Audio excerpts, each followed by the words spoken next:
allow the two children to attend the budget every year. It's okay. Off your mind. It's okay. She off your mind.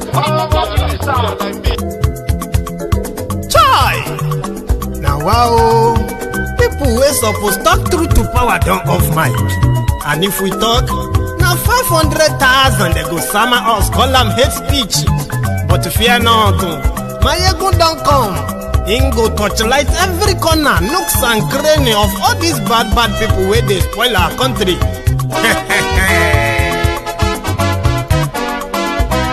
So my people make we laugh, oh, yo yo. My ego don't come, oh, yo yo. My people make we shout, oh, yo yo. My ego don't come, oh, yo yo. My ego don't come, man of the masses, oh, yo yo. My ego don't come, oh, yo yo. My ego diary politico, yo yo. My ego don't come, oh, yo yo. This one not the off in mind, oh, yo yo. My ego don't come, oh, yo yo. And in the touchlight every corner, oh, yo yo.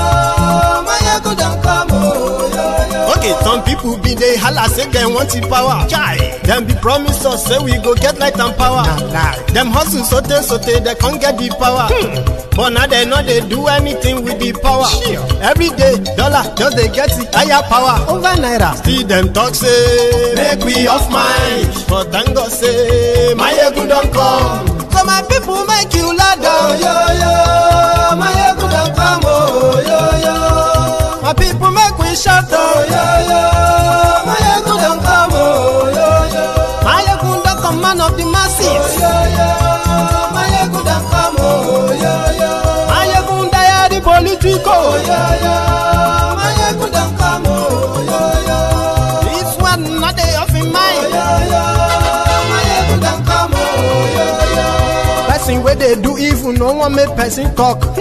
Them say that my egun, that man too they talk. He too they talk. Say my egun diary, he they hot like pepper. But every day then they take money in bulk. Woman picking, they the street they hawk. Still them talk say make we no talk. But thank God say my egun don't come. So my people make you laugh, oh yo yo. My egun don't come, oh yo yo.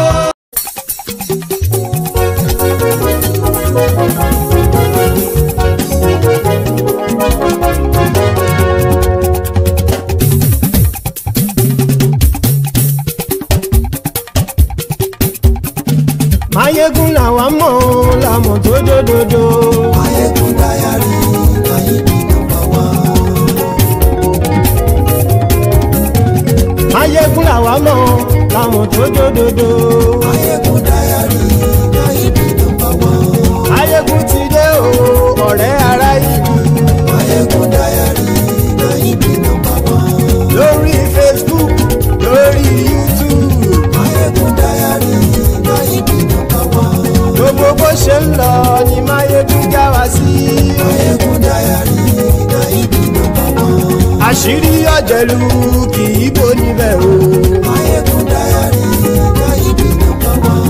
Bó bá ṣe eré àní Mayegun máa wí. Mayegun diary Mayebi number one. Ó sì tún ṣe eré wàá gbọ́ níbẹ̀ o. Mayegun diary Mayebi number one. Mayegun diary politico. Mayegun diary Mayebi number one. Godfatherism kò sí lọ́rọ̀ Mayegun. Mayegun diary Mayebi number one. Ẹ farabalẹ̀ sẹ́ o kẹgọ́rọ̀ lẹ́nu o. Mayegun diary Mayebi number one. Àní Mayegun làwa mọ̀ tó dòdòdò. Mayegun diary Mayebi number one.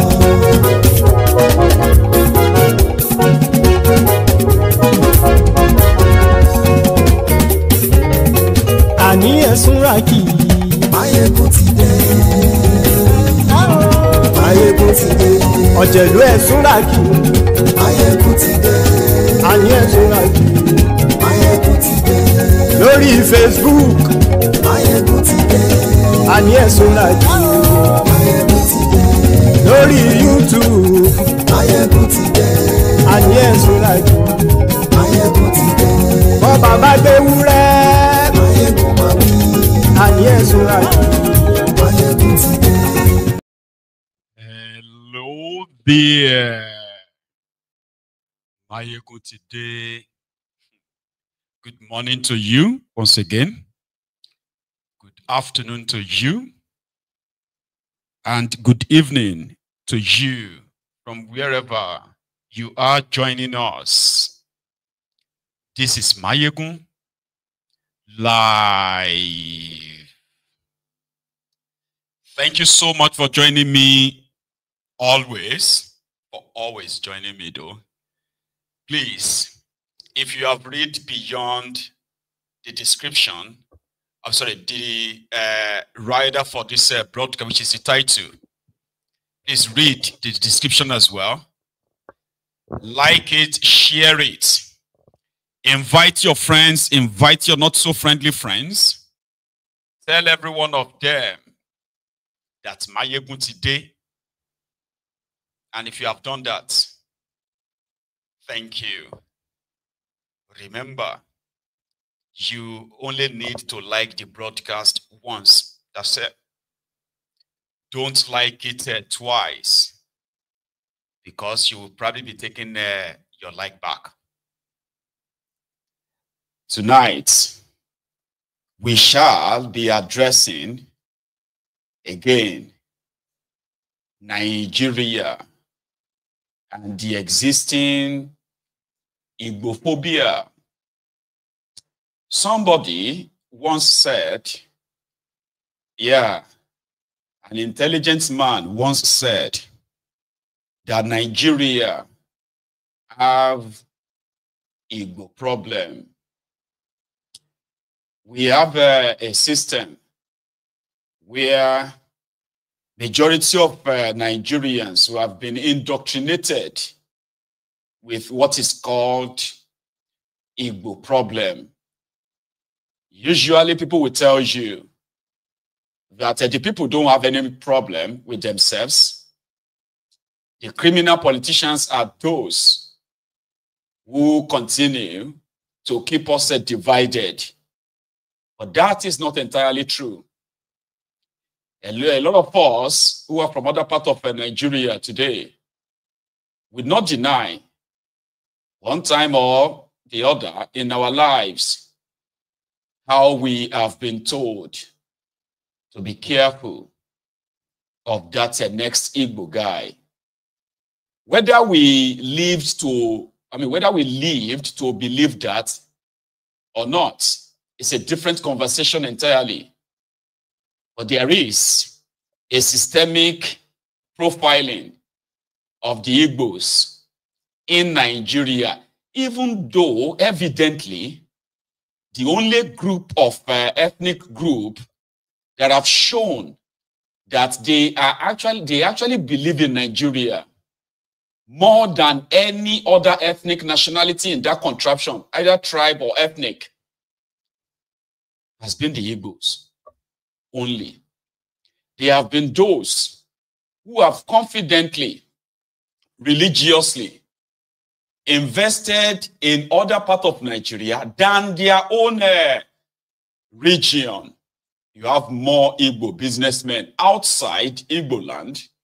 This could be by the systemic design that intentionally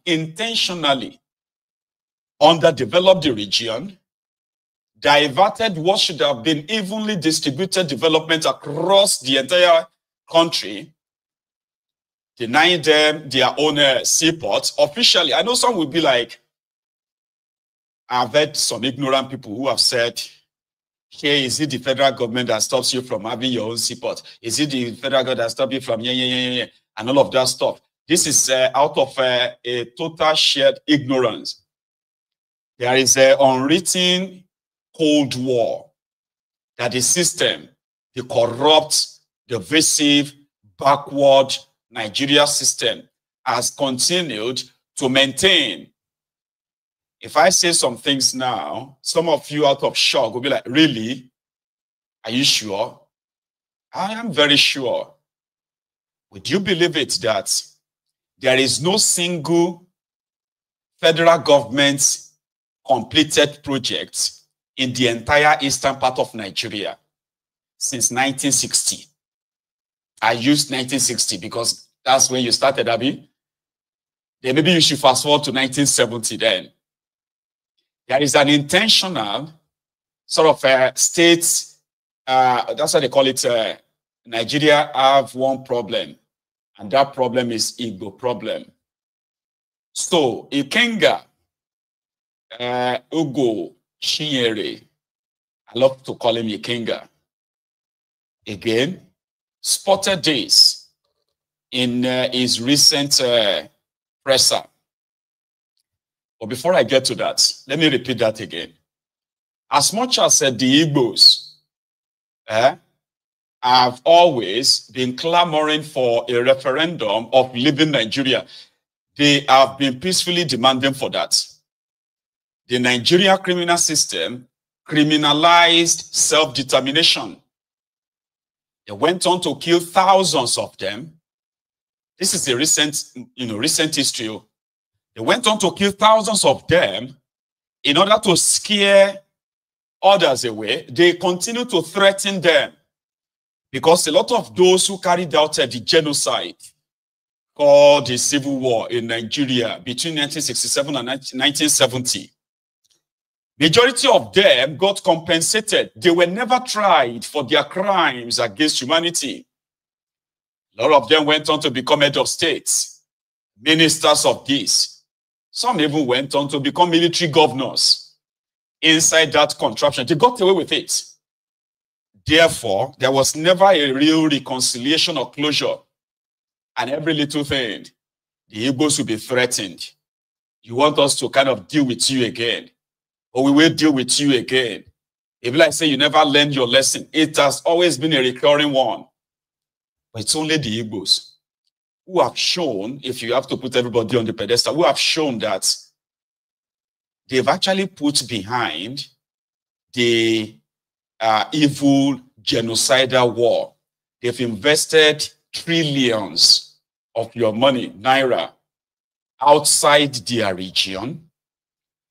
But the marginalization continues until a young man who is kind of no longer, it's not growing younger, named Mazi Nnamdi Kanu, decided to begin to raise the subconsciousness of the Igbos and what they stand to lose if Nigeria should come back for them again. Because Nigeria, that has the Igbo problem, has not healed. Nigerians haven't healed from the, what they call the inconclusive, or like the genocide that was probably not concluded at the time. The likes of Boko Haram came back to repeat that they would love to shed more blood if the Igbos are not careful. And this means the likes of Nnamdi Kanu was considered a dangerous person because he has been able to remind the Igbos what and their place in Nigeria, even as many of them continue to live in denial. But there is a Cold War where they continue to be the target of the system. Some have learned to live, to live with that, because to them, it's probably nothing they can do. When we were growing up, there's this popular sort of narrative, right? It's saying, though, Nigeria is Wa, Zo, and Bia, meaning the three major ethnic nationalities in Nigeria are the Yorubas, the Hausas, and the Igbos. But a lot of that has changed over time, or they try to change a lot of that over time. So you have the Yorubas, the Hausas, which have now turned to probably like Fulanis now, all right? So the Hausas and the Yorubas, in Nigerian setting, they can lead Nigeria. In fact, they have been leading Nigeria. So wherever Nigeria is today, you can give the credit, wherever the destructive set of where Nigeria is today, you can give that credit to the Yorubas, the Hausas, the Fulanis. But the third part should have been the Igbos. But children have been raised, especially in northern part of Nigeria and the western part of Nigeria, that the Igbos cannot be trusted with power. They have to build bridges. So a young man rose and reminded everybody in Igbo land that they actually deserve better. Okay? You don't have to beg. You do not have to lick asses just because you want to be counted among in Nigeria. The Biafran struggle is an unfinished one since there was never a closure. Those who massacred their women, children, they ended up being like rewarded. And to this day, they are still willing to do more. In fact, they are doing same thing. So why don't you just let's leave this contraption? You are never going to be accepted per se. Of course, you can continue to play the third fiddle, continue to be third-class citizens in a union that was supposed to be everybody's of equal rights. You know that's not true. It is not true that the Igbos have the equal rights like everyone else in Nigeria. Those who destroyed Nigeria have not been held responsible for the destruction, but those who have never been part of it are held in high expectation that they have to do more. So it now became as if to say the Igbos are begging to be accepted in a union that was supposed to be of equal representation, equal rights, equal privileges. So Nnamdi Kanu appealed to the mind and the heart of the young Igbos and old alike that the marginalization of the Igbos in Nigeria became so obvious that you can't hide it. They couldn't hide it. So he became an household name himself, where he kept pushing that all the Igbos want from Nigeria is a referendum. That those who still want to be part of Nigeria, they are free to be.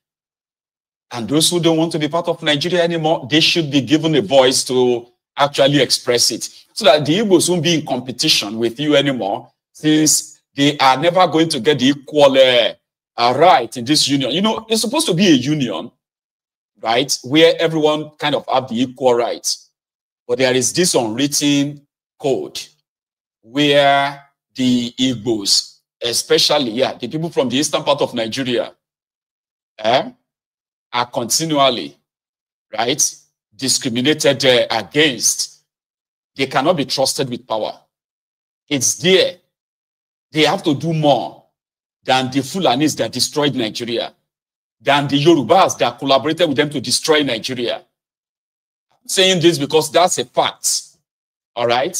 So the Igbos are expected to build bridges, to be trusted, simply because of that genocidal war. Nnamdi Kanu, therefore, was arrested, or sorry, kidnapped, were arrested and kidnapped for treason.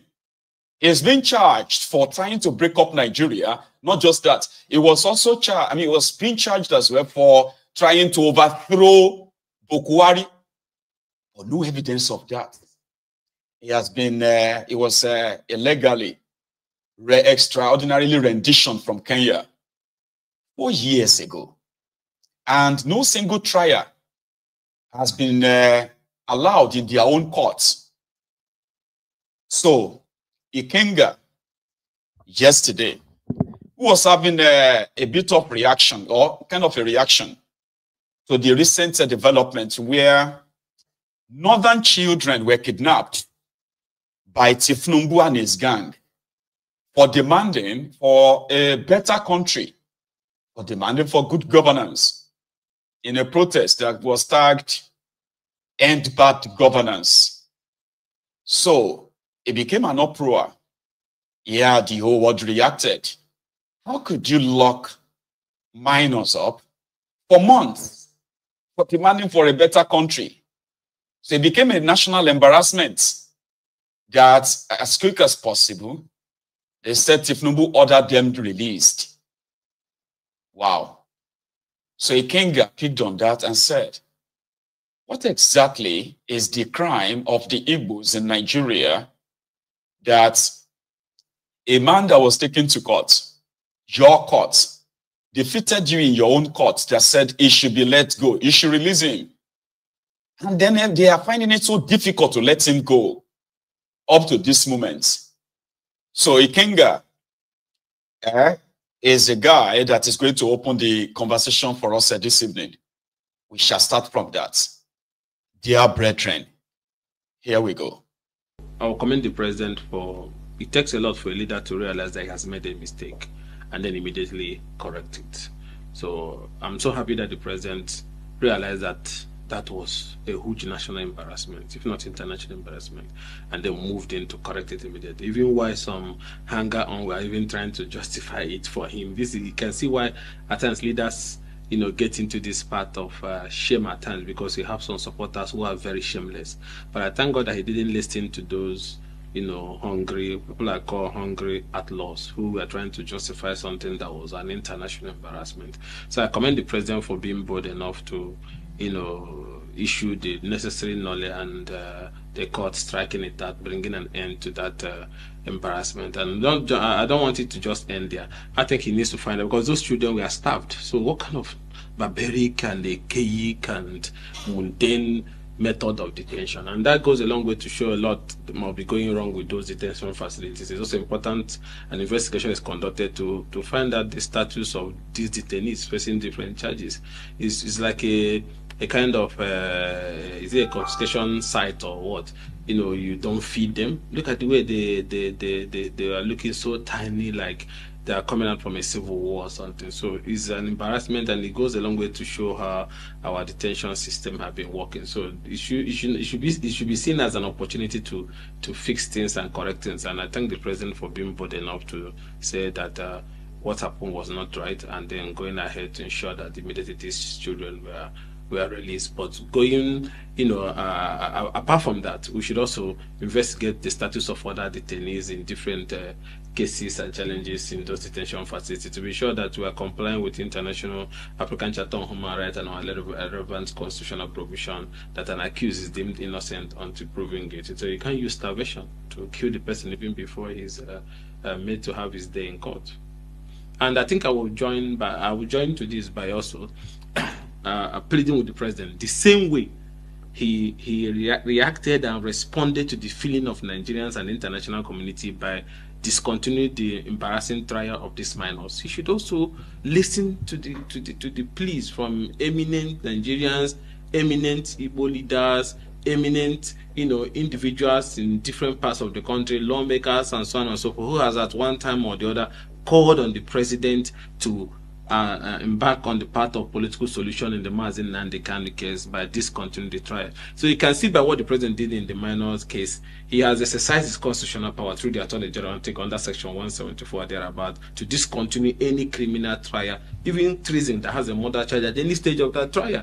So now that you have invoked it for this case that we are charged for treason, also invoke that the same Section 174 thereabout in the case of Mazi Nnamdi Kanu by discontinuing the trial. The trial has brought, so it has prolonged the return to the path of peace in the East. It has cost the East so much, it has even cost the country so much. There is so a of insecurity, there is loss of life, there is killing, there is destruction going on left, right, and center with accusation and counter-accusation surrounding it.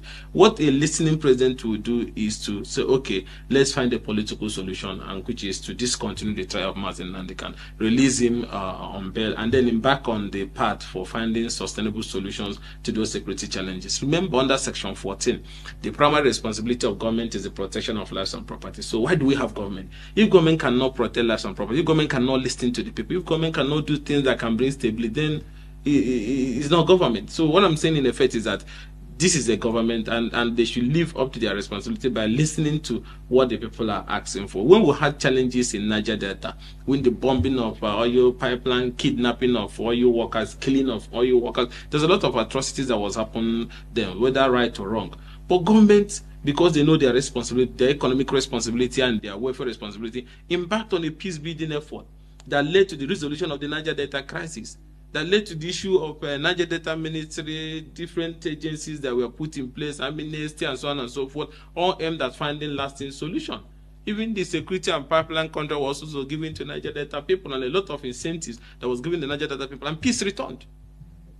And then when you had challenges in North Central, Buhari government was tinkering around grazing route, farm settlement, and all sorts of things, even though some of them people didn't find it funny. Those ones that has to do with taking away people's land, because they believe that some of the businesses that are leading to this conflict are private businesses, so they should be handled the same way private businesses are being. But government still went extra mile for that to say, okay, let's see how we can help them as Nigerians to be able to do their business in a way that it is less criminals and so on and so forth.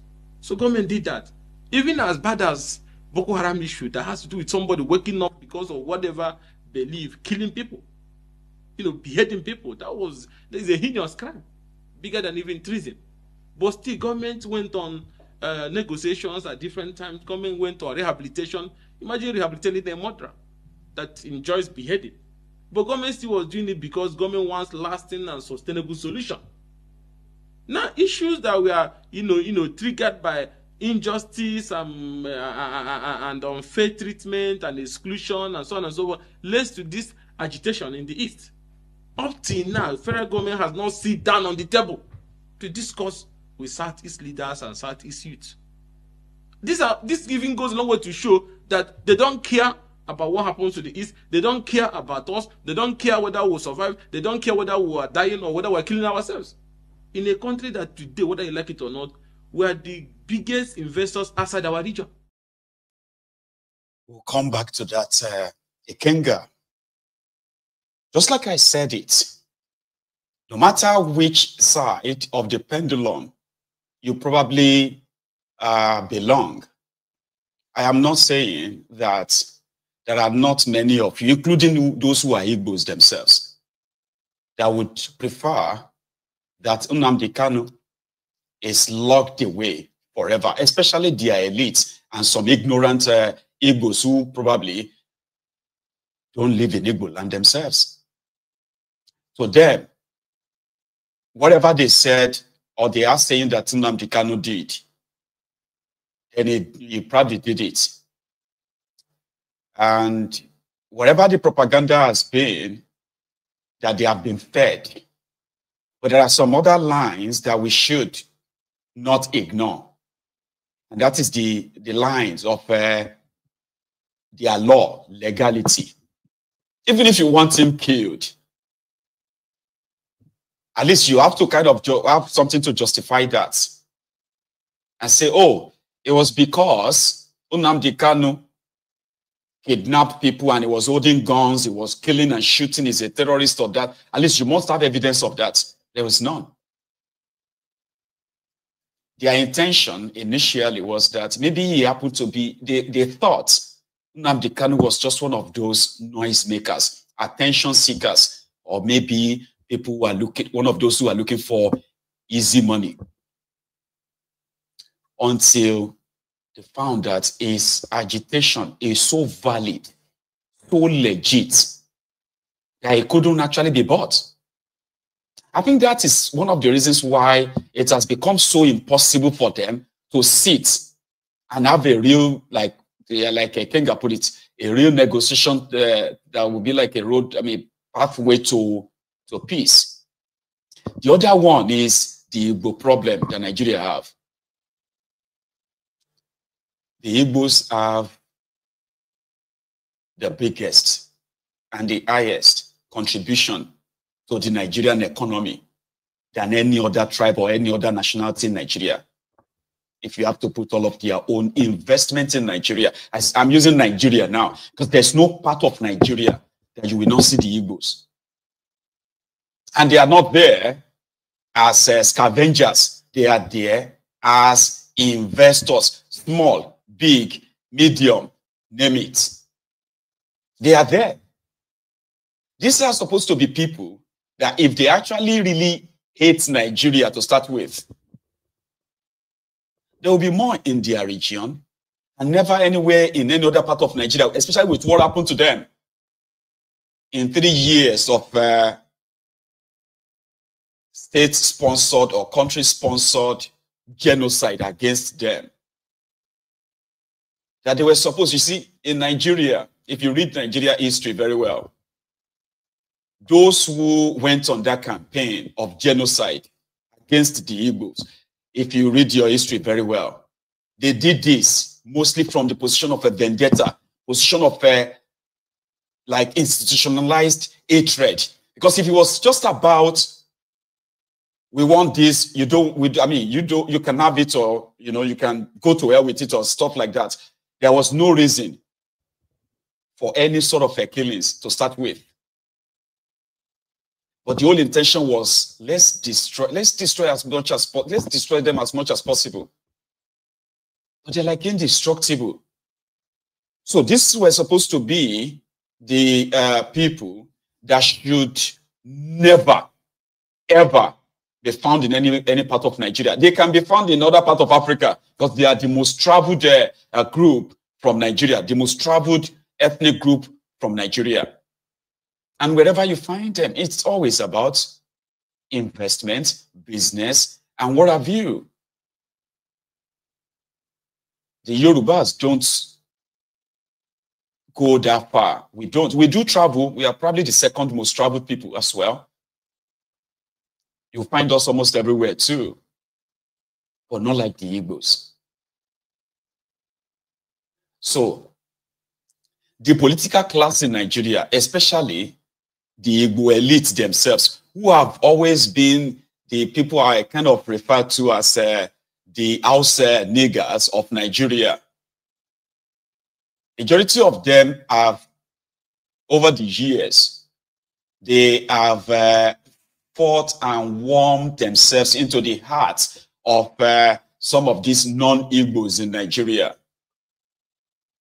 And some of them have denied their Igbo loyalty, so to say. They love being Igbos, okay? But when it comes to the Igbo marginalization, they are always mute, deaf and dumb as well, intentionally. Some of them have all it takes, right, to give Igbos respect that the Igbos deserves in Nigeria. But they would rather protect whatever Nigeria has managed to kind of allow them to have and keep.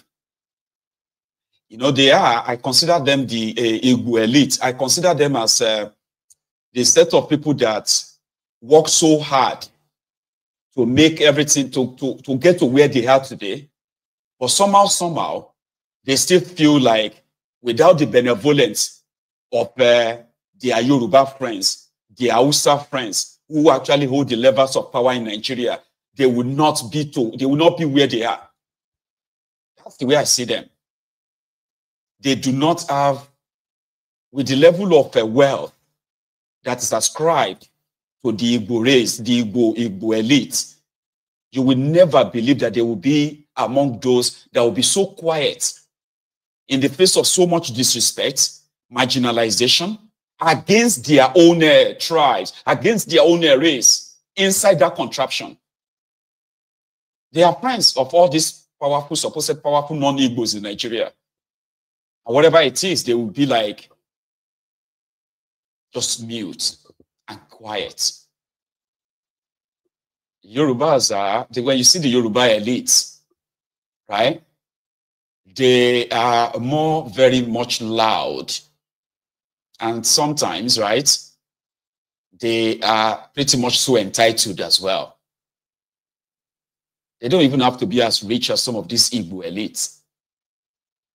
But you won't see any Igbo elite, Igbo billionaire, Igbo multimillionaire in any way stand up to some of these bullies from outside the Igbo land. So if you are, for any reason, decided, like Nnamdi Kanu did, to stand up to them, Nnamdi Kanu didn't even actually stand up to these guys in Nigeria. He only kind of, it was like a stopgap between the common Igbos, right?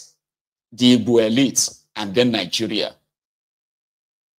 Which, as much as it earned him so much admiration and respect, it also earned him so much hatred and enmity. Most of this enmity comes from the Igbo elite, who feels like Nnamdi Kanu's action is a threat to what they have managed to secure from Nigeria. Some that, even though they are like these hardworking people, they still feel like Nnamdi Kanu's action threatens what Nigeria has allowed them to own. So they would rather keep quiet or even support his extermination. Let Ikenga continue. Our region. How many of the regions have massive investment in other regions? That means the Igbo man is one that even believes in the sustainability of the Nigerian project. That is why he can invest in a zone or a land where he does not come from. So, but just ordinarily sit down and let's find a solution. Because the root cause is also rooted to these issues of exclusion. Injustice that have spanned for decades. And the more you are alienated, the more you tell the ones that are growing that you are not wanted. And that's why you see the result to all these crises that have brought instability. Now, instead of finding a way to calm nerves and restore it, you go about showing them, I don't care about you. So I'm using this as I'm commending the president for freeing discontinuing the treason charges against those kids. We're also begging him that exercise the same constitutional provision under section 174 thereabout, and let the Attorney General issue a knowledge and discontinue the trial of Mazi. And especially at the time that the judicial system has made conclusive pronouncement at different times, Federal High Court, different court, that this trial has no legal basis. At least in these cases there have been final pronouncement, but you're still fighting and must prove that he's guilty. That means hate. That means you hate the tribe. Because there's judgments of court that have said, release him. The invasion of his house was an attempt to assassinate and kill him. Everybody saw the day the people invaded. There was no cause for that. And the people were beheaded and killed and massacred in tens. And the man ran for his life. And he did not run away or jump there. He invaded somebody's house. Just like the time those murderers from my area, in the name of politics, invaded to attempt to behead me and killed some of my family members. Didn't we flee? At the end of the day, when we were able to survive, are we going to, even if I was on bail, I should keep the head so that they can cut it off like ancient Greece. So the man have to run to survive. And then the extraordinary rendition is unknown to our law. It was a clear case of kidnap and abduction, which the court have also declared as illegal. So ab initio, there's even no trial. So why is Nnamdi still in detention? Because he's an Igbo man. That's why you have the same, another traditional ruler that is kept in Lagos prison, that the Lagos State government is trying. Because he said, if you don't stop attacking our businesses, if you don't stop killing our people, we are going to bring help to defend our place. Instead of you dealing with the hate that your people are projecting there in Lagos, that is leading to killing of our people, burning of our businesses, because we are exercising our constitutional right to either vote or choose leaders. You went after the traditional ruler who spoke in defense of their people, because they're an Igbo person. Other people in that same Lagos, both the traditional ruler has called for genocide against our people. None of them were charged. But he now said that if we don't stop burning this market that Igbo people are trading, if we don't stop throwing us into lagoon, if we don't stop attacking our people, that I will invite the ESN to come and defend the people in Lagos. That's what he said. And then all of a sudden, they dump him in court. They are prosecuting him, and they have dumped him in Kirikiri. That our traditional law is still in Kirikiri for almost 3 years now or more. They're not ready to prosecute him. Shawolu left him there. Because an Igbo man. So if we want to be one Nigeria, we should be honest and stop being stupid about the lies. In Igbo, they say, when you do the child the way you're doing this other child, they will be happy. Are you doing us the same? You're not doing us the same way. Do we want to build a country, a nation, or are we running a geographical expression like Amaewhule also said? If we want to build a nation, that even though the tongues and religion may differ, but in brotherhood we can still stand, then you have to behave like a family, like a brother. You resolve the Igbo issue. Don't pretend like you don't know it's existing. You will not have stability. Let Let us see ourselves as one honestly and root it on that principle of justice, equity, and fairness. If you know what if they do to you, not like, why are you doing it to an Igbo person? So it's on that ground that I'm asking the president that is long overdue. It's time to respect those judgments of the court and stop this judicial. The court freed him. You went again. You fight another. No, it's not necessary. We're looking for peace and stability. 70% of our people today will take Mr. President seriously when he talks about building a nation, you know, uniting our people, bringing us together, making us to believe that he's about to renew hope, which includes justice. You have to renew my faith in the justice system, in the equity system, in the fairness system. That our people, 70% of our people believe that if President wants us to take him serious, he should first of all release Mazi Nnamdi Kanu and find a way to go to the table to find a permanent political solution to the challenges facing our people. Then we can take him serious. That's the way our people feel. Any of the Igbo leaders can come to Abuja and be lying to him. Those ones I call outlaws. They can be saying all sorts of nonsense. But down there in our place, they want this issue resolved. So that our people can now pick up what is left of their lives and move on. Our region. How many of the regions have massive investment in other regions? Are you following this? Good. I have said it before that the problem that Nigeria have is called the Igbo problem. And to make it worse, a lot of you are always living in denial of it. If you have a union, and they said there are 3 largest ethnic groups in this union, the Hausas, the Yorubas, and the Igbos. Then one of the largest group in the union is ganged up against, but they can't complain. They can't talk about it. They are to be seen, never to be heard. An Igbo man, the Igbos cannot fall into the category of those to be seen, never to be heard. A lot of you are alive, and you are still alive today, where it is mostly pronounced. You see, before now, let me say this, right? Before now, the people in charge of Nigeria, they did a very good job in hiding this IGBOPHOBIA from a lot of us. It only became more pronounced when APC, Egbekegbe, gained power in Nigeria. It's always been there. It's called Cold War. But never, it was never this pronounced.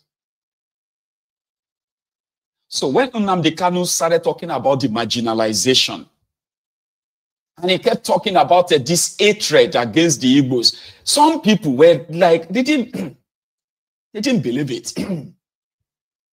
I'm talking about those who are even Igbos themselves, who have suffered institutional marginalization in Nigeria. They didn't see it as a big deal. Any small thing, an Igbo man will tell you, well, I'm not interested in politics or leadership or anything. An Igbo man is interested in his business. He is only interested in his business. Then APC, Egbekegbe came in.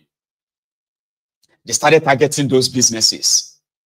They started making laws or pronouncements that continue to target those businesses. Then an Igbo people started paying attention. Like, this never used to be like this. So they were doing everything. In APC, Egbekegbe, there are Igbos in APC, Egbekegbe. But they have always been put at the back burner. Yeah, they are inconsequential. But before then, apart from being president or anything, the Igbos have been sort of, they've been given a lot of bigger roles in this, what is called the nation building, to the point that it was so difficult to see the marginalization per se. When I say bigger role, right? Responsibilities, this and that. Despite the marginalization of development, like I said, when they are building rail lines or upgrading railways in other part of Nigeria, Igbo land is never considered. When they are building highways, reconstructing highways across Nigeria, Igbo land was never considered. But people didn't really see it then, because those guys back then, they were able to hide it. That when Nnamdi Kanu started pointing out all of this, some of them didn't take him serious. In fact, some of those who later became Nnamdi Kanu's supporters and believers, they never liked him until APC Egbekegbe came. And they themselves started seeing the proper state-sponsored profiling against them, against their businesses. And they're like, oh, this thing actually exists. Oh, Nnamdi has been saying the truth, Sha. We need to rise, oh, we need to stand up, we need to support him. APC, Egbekegbe, burnt every deception. All the deceits about one Nigeria, they burnt everything down. And it became so clear. Everybody got to see where they belong. But the coping mechanism of the Igbo elite, Igbo politicians, is unimaginable. It's unbelievable. That they will rather just keep quiet. And in fact, some of them would rather milk it by becoming the house nigger for these rogues. Yeah, show them. Our people are troublemakers. It's true. We have been telling our people that they need to respect other people. Your people have been coexisting with everyone before APC Egbekegbe came. But suddenly, you started seeing Igbos agreeing with their own traducers. That it is true. Our people always, we are very loud. Once we make money, we'll be. What the heck? So we call those ones who are like enabling them. The enabling is an institutionalized racism, institutionalized profiling against their own people. So Nnamdi Kanu they took him to their court. He defeated them in their courts. He didn't get the support of the Igbos, Igbo elite, but the Igbo common men and women. When I say I'm talking about like the ones who don't even have any closeness or leverages with political power. You know what I mean? They were able to see through what Nigeria has been doing to them. It became clearer. So what should we do? What can we do? We have to support Nnamdi. We need to bond together. We don't know how far these guys are going to go, but we need ourselves. We need each other. But we need one another. So there is so much division between the normal Igbos in the majority and their elites, the political class, to the point that when the Fulani terrorists invaded Igbo land, kidnapping the Igbos, collecting ransoms, killing them, the Igbo elite, the Igbo politicians, they were offering peace offering to the murderers, to the terrorists. But Nnamdi was like, no, you can't do that. You can't bow your head for these murderers. The more you bow your head, they will chop your head off. But the elite prefer that because it gives them power. They could hold on to power, even if their land is being ravaged. I'm using this because this is the reality. This is the truth. The insecurity in eastern part of Nigeria is politically sponsored. And Nigeria is like, you know what? Continue there. We'll rather just let you finish yourselves. Kind of. Because it serves the purpose. If the Igbos are indestructible, maybe we can just let them do it themselves and destroy themselves that way. the political class sponsoring this violence. In a way, they are happy that Nnamdi Kanu is out of the picture. So the federal government of Nigeria, who has this institutionalized racism against them, it's like, you know what? We can just add petrol to it for you. Let's send more military to that place, militarize the whole place, and continue to harass them, assault them, and possibly continue to make them disappear. The elite actually wanted it anyway. Just give a dog bad name to hang it. So this union is a fraud. The Igbos are not welcome in that union. It is so obvious.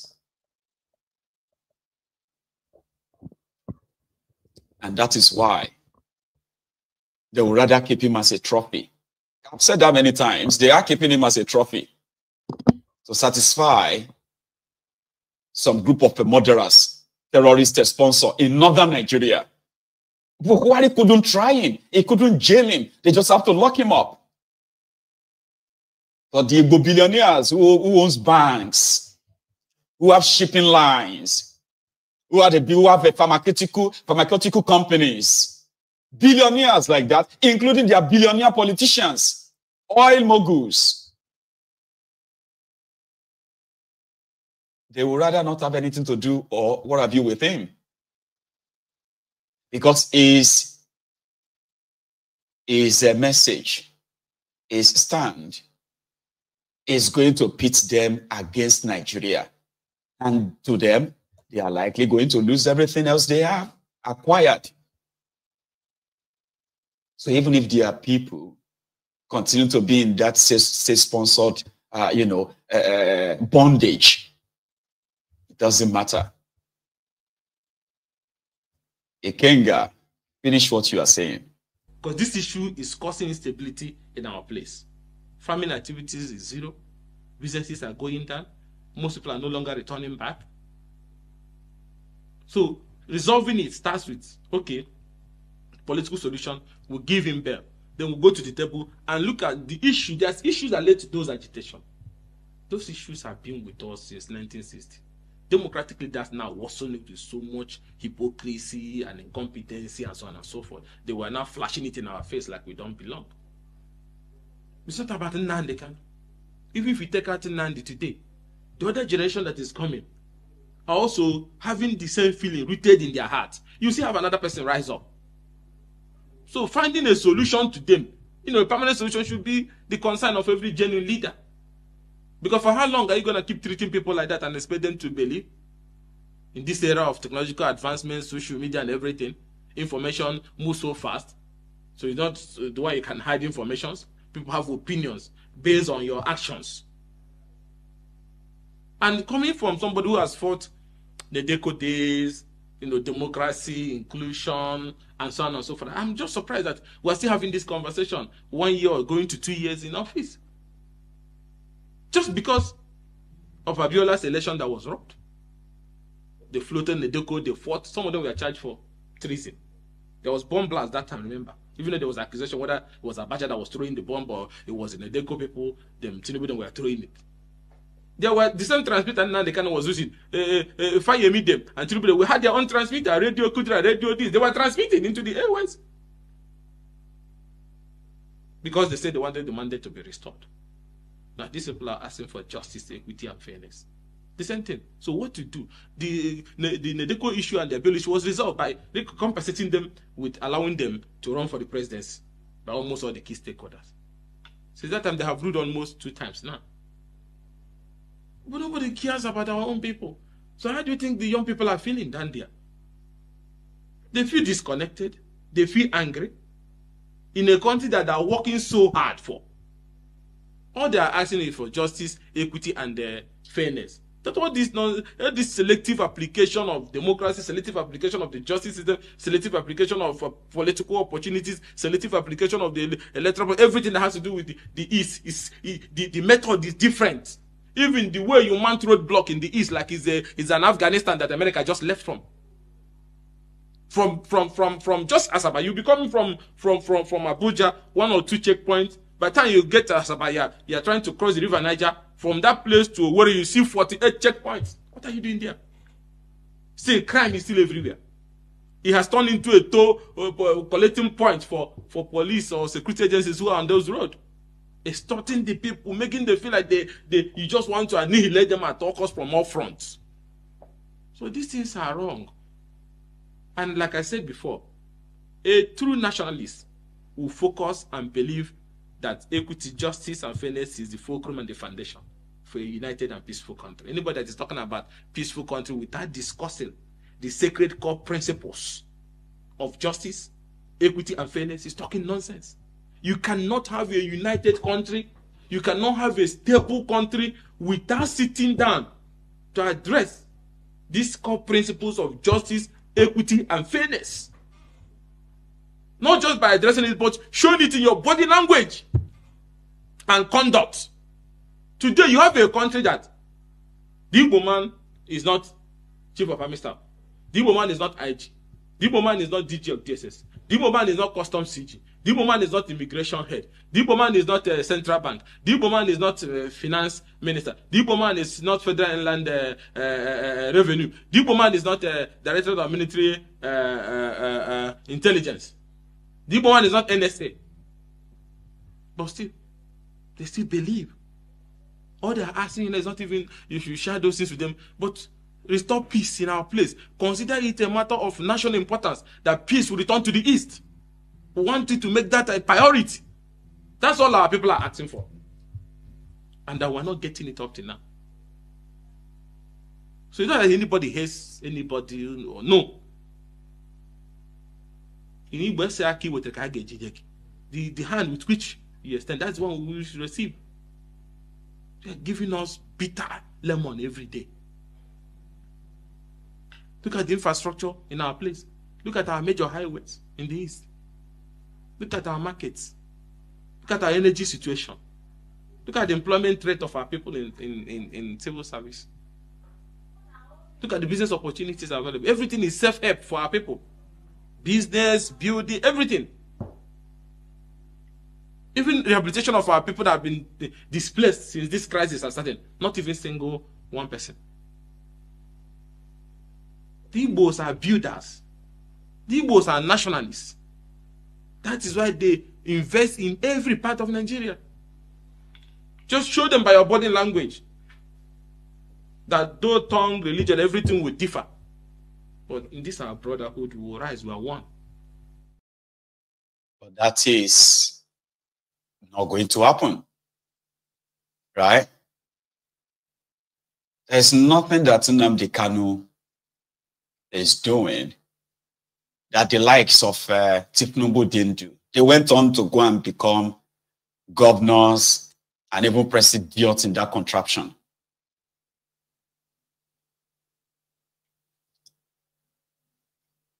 thiefnubu once said that he didn't believe in Nigeria because it doesn't believe in that contraption. It's just a business center that everyone just wait for their own turn.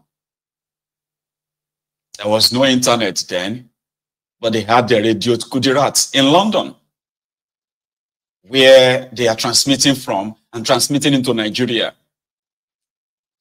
Talking about all the shit about Nigeria, talking about how Nigeria is this and that, and Yorubas must be ready to break away from Nigeria. The person who led that became the governor.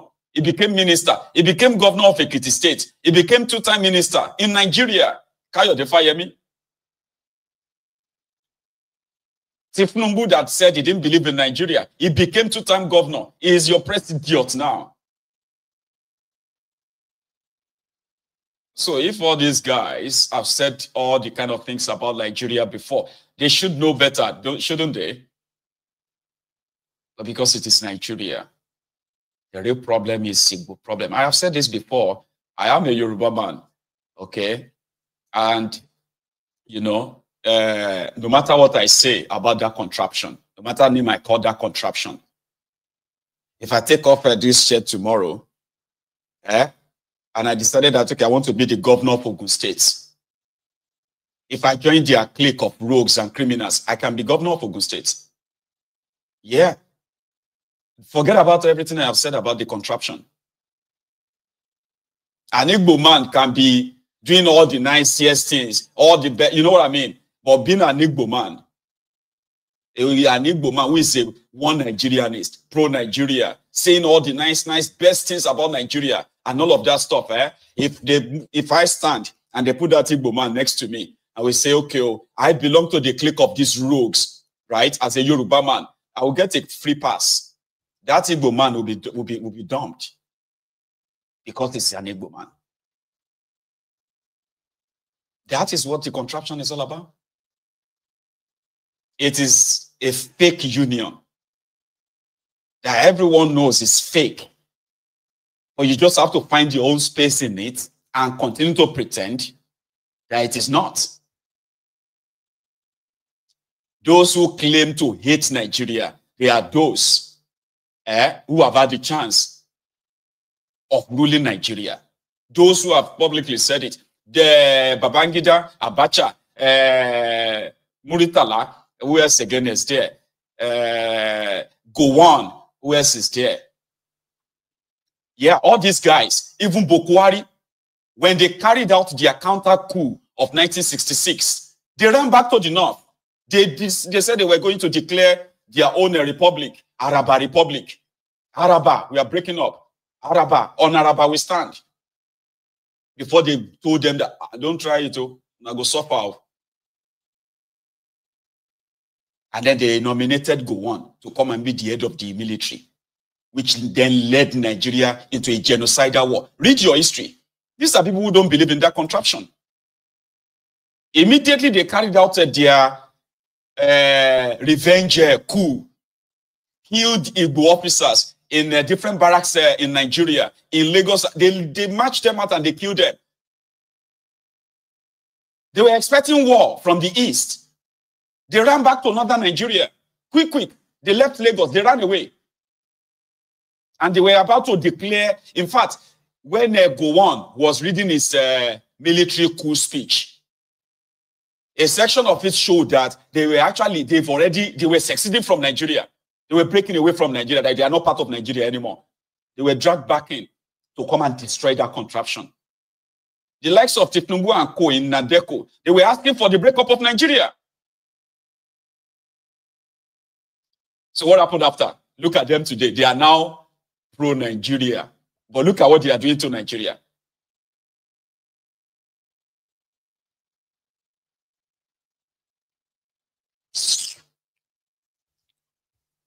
It is not a balanced union. It is a fake union. And if you are an Igbo person that didn't know that probably didn't know that, you are probably dumber than what anybody can imagine. You are stupid and more than what you can. If you join them in condemning Nnamdi Kanu, you are dafty. That you don't know. You are a stupid person. Feeding fat on whatever propaganda they are feeding you. These are the people who actually hate Nigeria. They hate Nigeria more than all of you. They will tell you to hate on yourself, justify whatever we do against any of you and all of that, and you will believe them. It is a fake union. There's no one Nigeria. There are many Nigerias. That's what you have. You don't have one Nigeria. You have many Nigerias.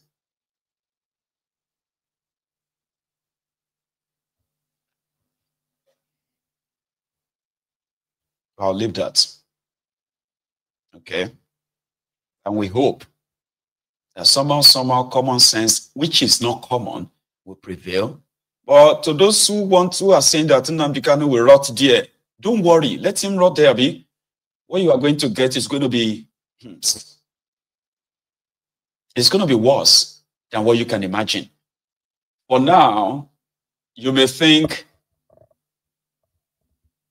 those who are coming after Nnamdi Kanu are probably going to remain in eastern Nigeria. No. A set of Igbo, a new Igbo sort of awakening is coming once you push this to the wall. You haven't pushed it to the wall yet. Nigeria hasn't pushed or pressed that destructive button yet. But there's going to be a new, I am projecting it now, prophesying it to you. There will be a new Igbo awakening.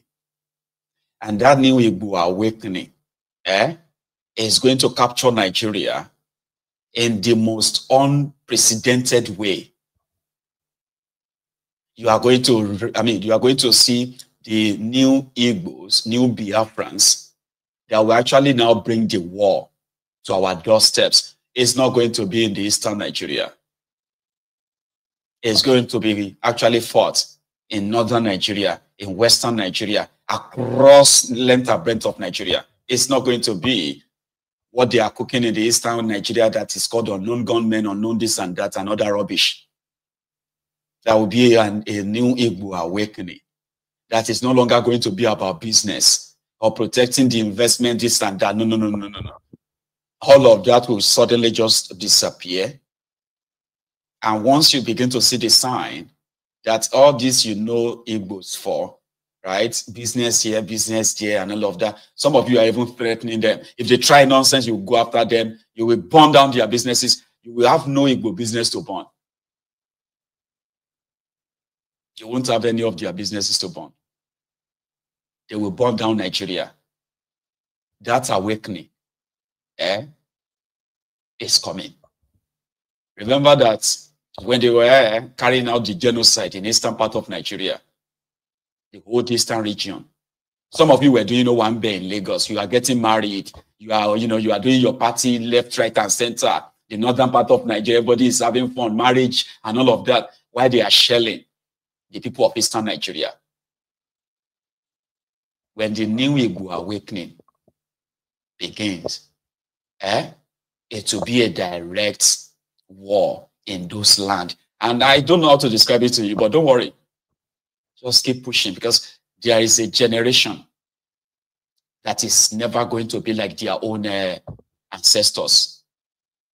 That generation will know that the only way Nigeria will let the Igbos go is when they actually take the war to those of you who are enablers, ignoring what is really happening in the eastern part of Nigeria. The systemic profiling, institutionalized racism, right? Tribalism in that contraption. There is going to be a generation of theirs, all right? That is actually going to asymmetric. It's called asymmetric. Is that called asymmetric war? It won't be fought in eastern Nigeria. It will be fought outside Igbo land. I'm just saying it to you. I don't know. You don't have to believe me. But let these thoughtless, brainless maniacs, useless criminal leaders that you have, let them continue. Okay? Let them continue. If anything happens to Nnamdi Kanu, you will see a new Igbo awakening. And those of you who are the Igbo billionaires, elites in Lagos, in Abuja, who believes that your wealth is so safe and secured, it won't be. I'll leave it at that. They have what, today, their national grid collapsed again. Second time in 3 days.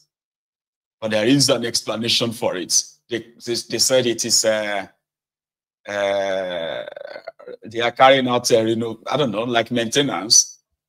Until they complete the maintenance, your national grid won't stop Dakudaji. Listen.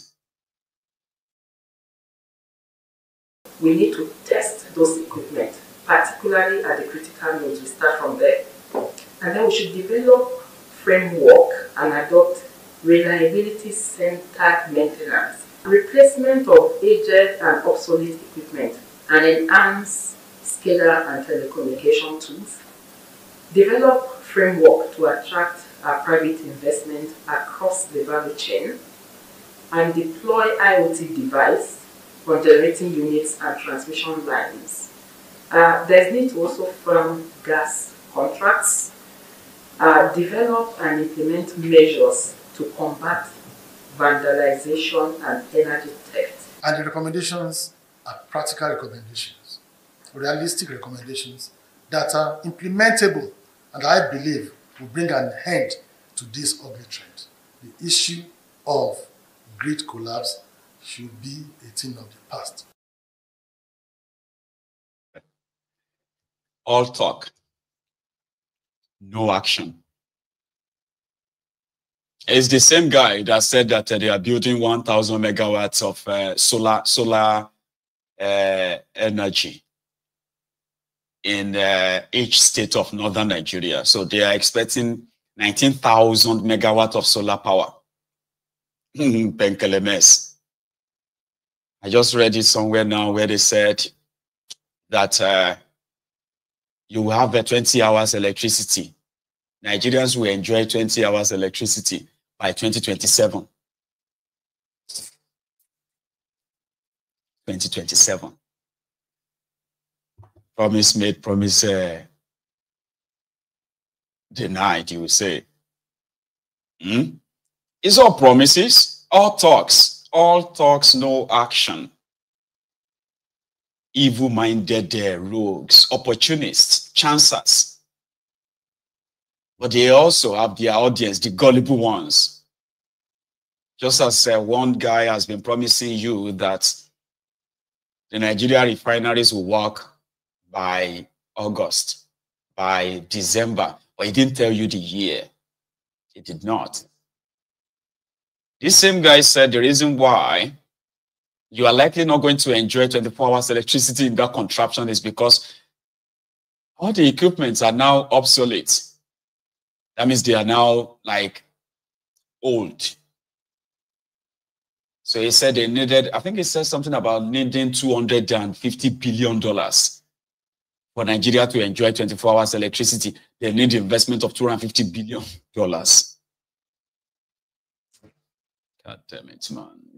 It's Nigeria is irredeemable with these rogues. And the only simple solution is this. Let the states generate their own power and sell it. And anybody who can really, they kind of have a law that says you can generate electricity and sell. But in that same contraption, they also want you to generate and sell it to them, they say, so that they can now redistribute it and send it to northern Nigeria, where 90% of them don't pay electricity bill per se.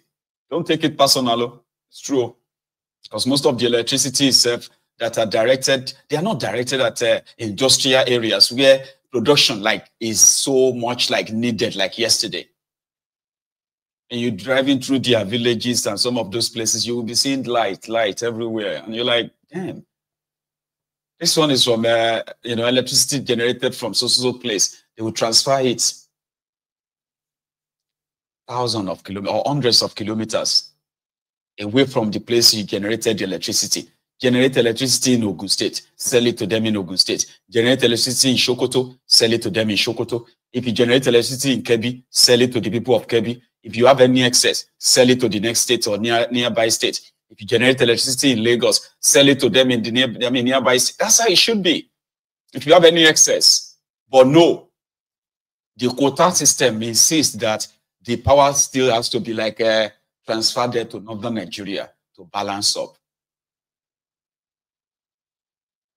You're never going to have that. You're never going to have stable electricity. You continue to have epileptic power supply where criminal politicians are making decisions that are mostly detrimental to anything called development, growth in any way. I have seen it many times. I have lived long enough to see that. Right? Going forward. In Abuja, remember, I think it was 2 weeks ago, the last week, it got reiterated where Wike said, if you are a beggar, leave Abuja, go back to your states. You are an embarrassment to us. More people have become poorer in Nigeria. Therefore, more people have resorted into begging for survival. Now it is a sin to be poor in the poorest, in the poverty capital of the world. No thanks to APC, that have dipped more Nigerians into poverty depreciated their GDP, ran the economy aground, and then the poor people are being blamed for insecurity. So a lady, shared a video online today, and she said she escaped with a Wike's task force looking for beggars, especially if you have a job. I think it's getting those ones who are like the northern beggars. The same beggars they always use for counter-protest in Abuja. If you decided to go and stage a protest in Abuja, they will go on and pack all these beggars. Even if you are there to go and protest against, for example, let us go and protest against what should I use as an example? Let's go and protest against the court order against the Rivers people. You go still see the beggars from Zamfara, Nasarawa, Sokoto, Kano. In their hijab, they will carry the placard. Leave Rivers State alone. Rivers State alone. We the people of Rivers State, we say no to Supreme, that stuff. Then you pay them 500 naira or 1,000 naira in some instances, right? So this lady shared her own experience in the hands of a Wike's task force. Wike people almost mistakenly packed me today. Oh. Maybe I'm a beggar because I don't understand. I'm not a beggar, maybe because of the job that I put on. Oh. And I'm holding one, plastic like this. So if you are in Abuja, Wike people are packing people now. Oh. Beggars, they are packing beggars. So if you want, don't even wear a hijab or you mistakenly hold plastic. Wike people will pack you. I don't even know where he is packing them. Because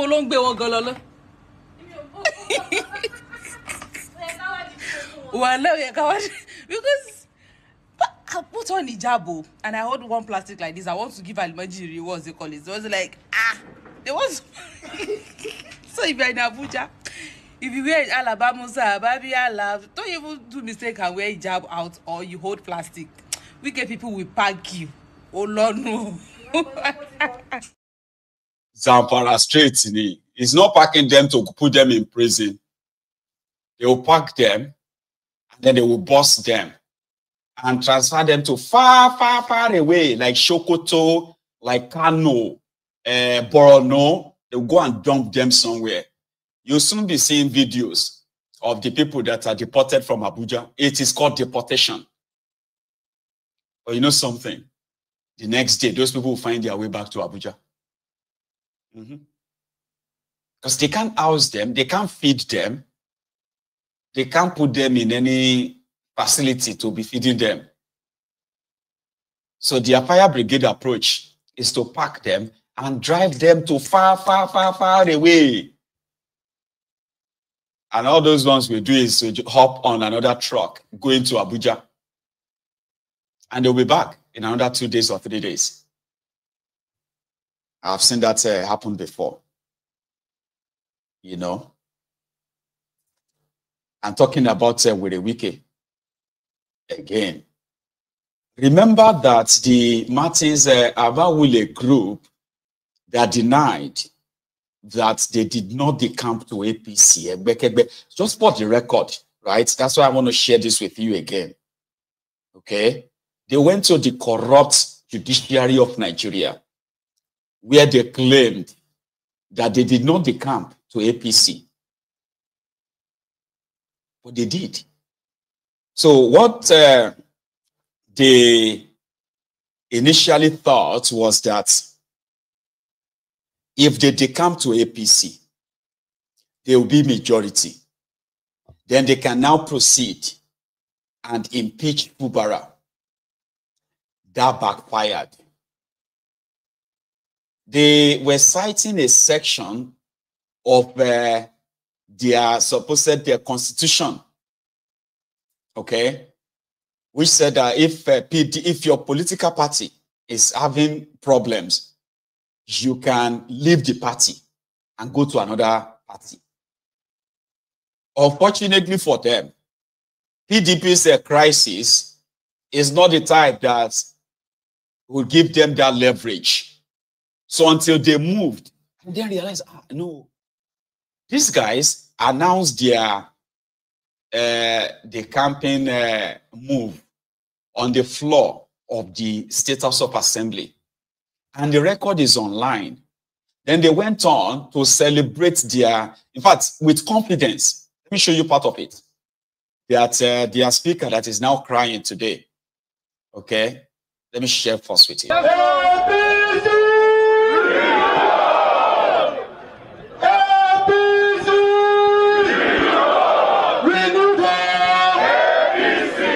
On your mandate we shall stand. On your mandate we shall stand. On your mandate, on your mandate, on your mandate we shall stand. Dear Rivers people, great people of this country, I want to salute all of you. I want to first, let me begin by introducing to you those that are standing with me here. We have 27 members of the Rivers State House of Assembly that defected from the People's Democratic Party to the All Progressive Congress APC. 27 of us. But standing with me here, one of us is indisposed on health grounds, so she's not here. But out of the 27 of us, apart from the one that is not here on head ground, 26 of us are here. Complete.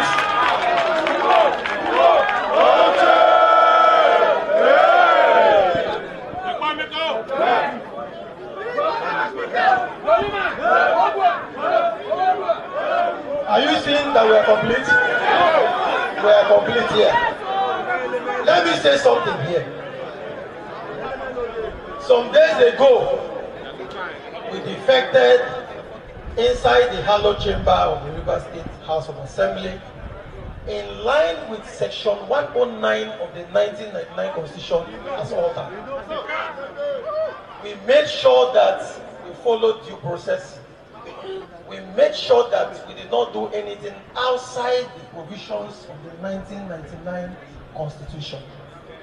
The Constitution has given room for people to defect. That is why in section 109 subsection 1G, it allows serving legislators who want to defect to do so with a proviso that there is a division in the party upon which they rode to the House of Assembly. There is clearly a division in the PDP.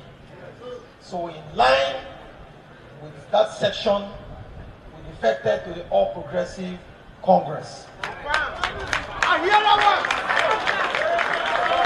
It's important I begin by making this remark because I've read in the social media, in the electronic and print media, people who don't like to read the Constitution, those who prefer to read analysis rather than reading the Constitution, saying that we did not meet constitutional requirements. Remember that the Constitution has also said that it is the Speaker who will give effect to section 109 subsection 1 of the Constitution. And by virtue of the provisions of the Constitution, members have the right and will exercise our rights because of the division in the PDP. I'll leave it to that. Another day, we will tell you more about all that is being referred to as the division in the PDP. We have all the particulars, the evidence which the Constitution referred to that should be produced.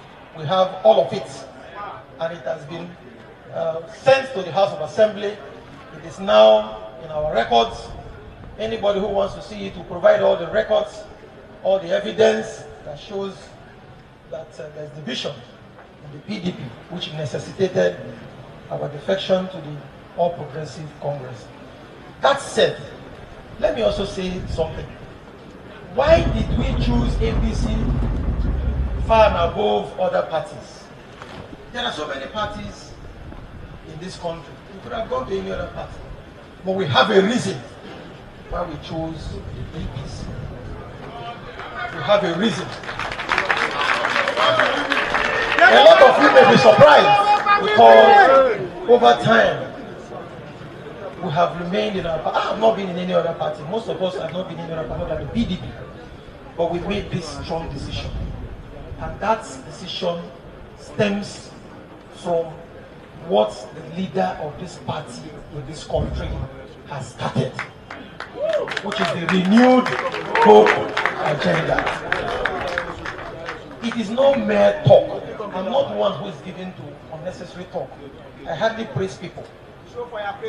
But when I take my time to study a team, I take my decision and I have a reason for that. Members have sat down, we have analyzed.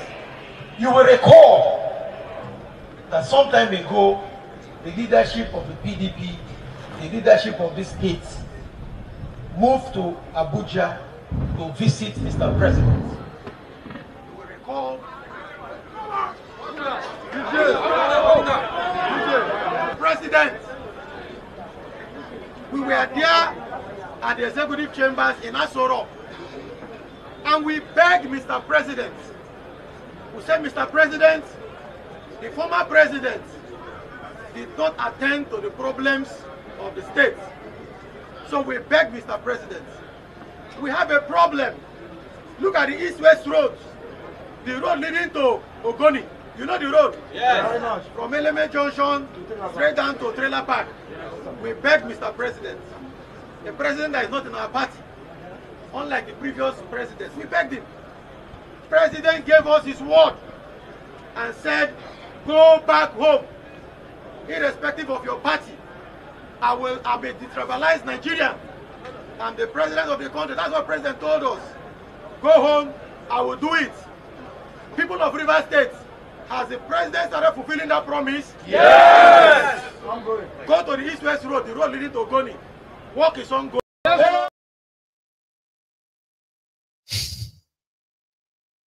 It's just a pressure to refresh your mind that these are a bunch of spineless, shameless humans. That video was presented in their courts in Nigeria.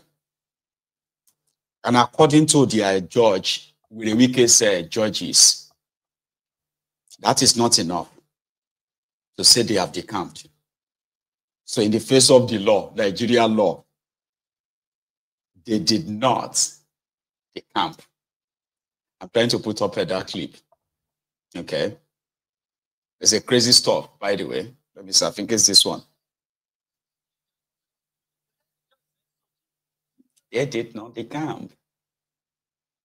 I'll let him finish what he's saying so that I can put up their latest ruling, just for the record. We believe in no distant time that project will be completed, and access to the refinery, access to the Indorama, MPA, and to other places, the local government, Gokana, will be a smooth ride.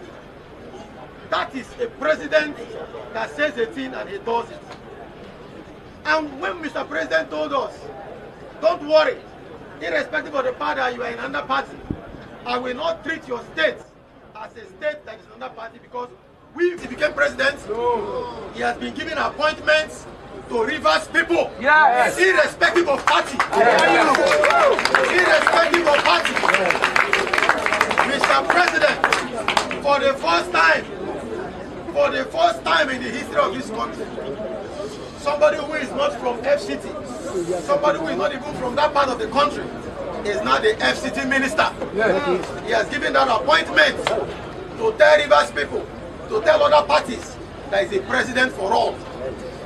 It is not only the appointment of the FCT minister, he has also given appointment to many others. As we speak, he has appointed Rufus Godwin into the Federal Civil Service Commission as the Commissioner, Federal Commissioner. He has appointed Chief Boma as Executive Finance, NDDC. Yes, sir. He has appointed many others. He has appointed Henry Ogiri into the National Population Commission. All these people are not APC members. He has appointed Ambassador Akao into the Revenue Mobilization and Fiscal Allocation Commission. And he keeps even in Galali, who is the presidential spokesperson. These are just, and let him meet many others.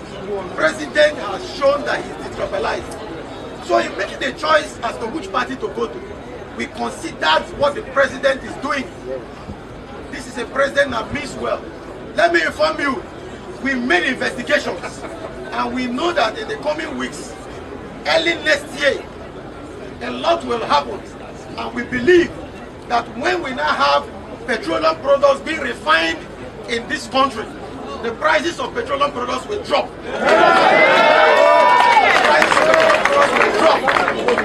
Just watch and see. A lot of work is going on at the Port Harcourt refinery now. The Dangote refinery in no distant time will resume refining for petroleum products. I've just told you a few. I am not saying that all is well. I didn't say so. I didn't say that everything is well in the country. I didn't say so. But what we are saying is that the president has started well. Nuisance Lele. Nuisance Lele. That's Martin's Amaewhule a few months back when they decamped to APC. When they now discovered that, we shouldn't have, they quickly rushed back to court. That the court should give them the sworn affidavit, okay, that they've decamped to APC. Because by so doing, Fubara declared their seat vacant. There's no crisis in PDP. So you shouldn't have done that too. Then they doubled down. And guess what happened? The judicial bandits, the criminals in charge of your judiciary in Nigeria, they ruled that that video is not evidence enough. The affidavit sworn to by these guys, they secretly withdrew that. And they gave it back to them. They sworn affidavit under oath that they've decamped to APC. They quickly took that back. And then the court ruled. Chief Honorable Justice Omotosho had in January this year found and held that the House of Assembly led by Right Honorable Mazi Nnamdi was the authentic House of Assembly in Rivers State, and that Amaewhule is the authentic Speaker of the House of Assembly of Rivers State. And the court said he's bound by those judgments of his brother's judges, and he cannot at this time sit on appeal on those judgments. So that is the state of the law. So as far as we are concerned, the court has found that the matter lacks merit. And indeed, the court went further to say that the plaintiffs failed to prove and establish their case. Even the video recording that they tendered, they could not. They dumped it on the courts. They could not do what they were required by law to do. So that is the situation today. As far as the law is concerned, Martin Amaewhule and his group are the authentic members of the House of Assembly, and Martin Amaewhule remains the Speaker by the judgments of the court. In the movie we saw, Act 1, Scene 1, we saw somebody, we don't know who he is. Scene 2, we saw so many people, we don't know who they are. Nobody told us who they are. You heard the judge said so too. So they just dumped, like my learned brother said, they dumped everything on the court.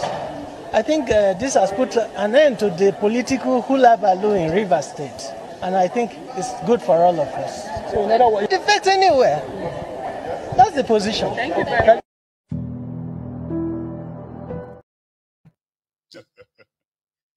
They didn't defect anywhere. We saw the first video. They didn't tell us who he was.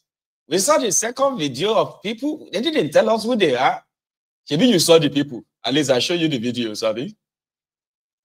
That is the mockery of judiciary in that contraption. And those are the guys who now went to court to say, Fubara, did not submit the 2024 budget to them, and therefore the courts should order the Central Bank of Nigeria to stop giving allocation to the government of Rivers State. And the judge ruled, a judge in Nigeria ruled, that all the allocations of Rivers State, state allocation, 13% derivation formula, local government allocations, all of them must not be paid to Rivers State. Really? I'm actually waiting for them to do it, even though people have said that they will not, they're not bond them where they can't. Because there's already a Supreme Court judgment on that kind of matter. You know, the same way the federal government is an arm of government, and you have other, you know, other arm of government, state and local government. So you cannot, one arm can't hold the resource, the allocation of the other. It's illegal. I really want them to, because what is legal, what is illegal? With APC, they're always above their law. So I really, really want them to stop that their allocation, so that we will just find out something, you know. So we just, we have received the report as well that, remember that after the Niger Republic coup, the junta gave France and the US, gave them, I think it was 100 days, 3 months, to remove their bases from their region, from the Sahel. And then America decided to use, France, they decided to use Nigeria to invade Niger Republic, so that they will remove the junta, reinstate Bazoum. In 2016, when Donald Trump became the president of America, right? Within a month or two, he withdrew the American forces from the Sahel, from Niger. And as what the Democrats at the time called the, they had a word for it. I think they called it the decline in America's foreign policy, that Donald Trump endangered Americans by closing some bases, American bases abroad, and withdrawing their forces back to America. You remember? So immediately, Donald Trump was kicked out in 2021 after the 2020 election. By 2021, the first day of Joe Biden as president of America, he returned those forces back to Africa. He returned them back to the Sahel. Mind you, majority of these Sahel countries who have had these American, Belgian, French forces in these regions, they've continued to tell us that the interest of the people in that axis is not the paramount responsibility of these forces. How could you have American base, French base in the Sahel, and yet the entire axis, the entire corridor is riddled with different kinds of terrorists? How? Me, I ask myself, and I bet a lot of people are asking themselves, I mean, Americans have all the resources, right? Their job is to make sure that terrorists from Africa, from Arab world, do not have the power to go and attack America, Abi. That means they have to do everything to help us neutralize terrorists. But you know, the presence of Americans, the presence of French forces in Africa, in this West Africa, is not to keep us safe. In fact, it is to continue to further supply weapons to these terrorists. And then they can guide critical infrastructures like oil pipelines, or mining fields, or no, that's not the word. You know, these places that they are like mining resources in Africa, in this part of Africa. They will protect all the American and French companies that are extracting these resources in this part. They don't have anything. They don't care about the terrorists or the safety. I mean, they don't care about the safety of us. The terrorists were moving up and down, carrying American and French weapons, carrying out different attacks, ransacking villages, killing people, including in Nigeria. So what is the essence of American presence in this axis then, or in this corridor? Well, I heard that Donald Trump has said that on day one, because they are supposed to have removed them since that time that Niger, do you know that they haven't still removed them? Rather, there is this woman, I can't remember her name, she was going up and down. She was in Nigeria. She went to Niger to meet these guys, tried to renegotiate that they should leave the bases, they should leave Africa. I mean, Americans. They said, no, we don't want you here. They still haven't removed them. They haven't. Burkina Faso, Burkina Faso, Mali, and all these guys, they wanted the African and the French bases to move away from their corridors. But no, they won't they won't remove them.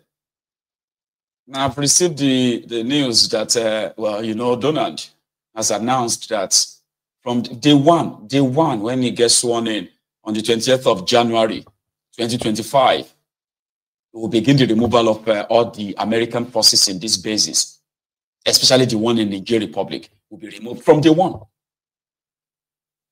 You know, that is that. Macron and others are still working day and night to see how to get the terrorists to overrun these countries. But because Niger, Burkina Faso, Mali, they have now teamed together after withdrawing from ECOWAS, what have you, and the African Union. Now they have formed their own bloc, economic bloc and defense security bloc. They are suffering a lot of casualties because the terrorists are now receiving even more weapons from these Western countries. And they've lost a lot of their soldiers too in the fight against this terror. Since Nigeria wouldn't go ahead and fight the war for them, so they have other people who are willing and ready. But because these guys have built a security sort of a block, they have been defending themselves by themselves so far. So maybe Donald Trump's emergence will probably be a good thing after all, because there is a chance. I've said this before. I said, when you go to the American bases in this place, right, they have drones. They have drones that they could wipe out all these terrorists. But the terrorists are always there. I mean, Americans have drones that watches them as the terrorists are moving in convoy, you know, driving through the old desert and all of that. Americans have these drones that watches them. But their own is that as long as they are not touching the pipelines that are taking crude oil from Africa, they don't have any problem with them. So any regime that is not welcoming them, the terrorists can go and cause havoc and wreak havoc in their countries. They don't care. So maybe it's going to be a good thing for them after all. I'm just saying. I don't know. Because if Americans can protect us from these terrorists, despite having all the, you know, they have all the resources to do that. They could head off these terrorists, but rather the terrorists have become stronger. They are crossing and, you know, crossing into Nigeria, kill people, kidnap people, was out as well. There is no benefit to us having them there. Even though they are now pushing to move the base to Nigeria. And we believe that Tinubu will gladly allow them to do it, if they can guarantee him that he will be spared from any consequences of maybe killing people to keep himself in power. There's so much going on. Geopolitics is called. Geopolitics. You know? Talking about politics, there's this guy who is a member of Oyo State House of Assembly, right? So he went to court and he said God told him that he should go and contest for Senate because that's his next mission. It's quite funny though.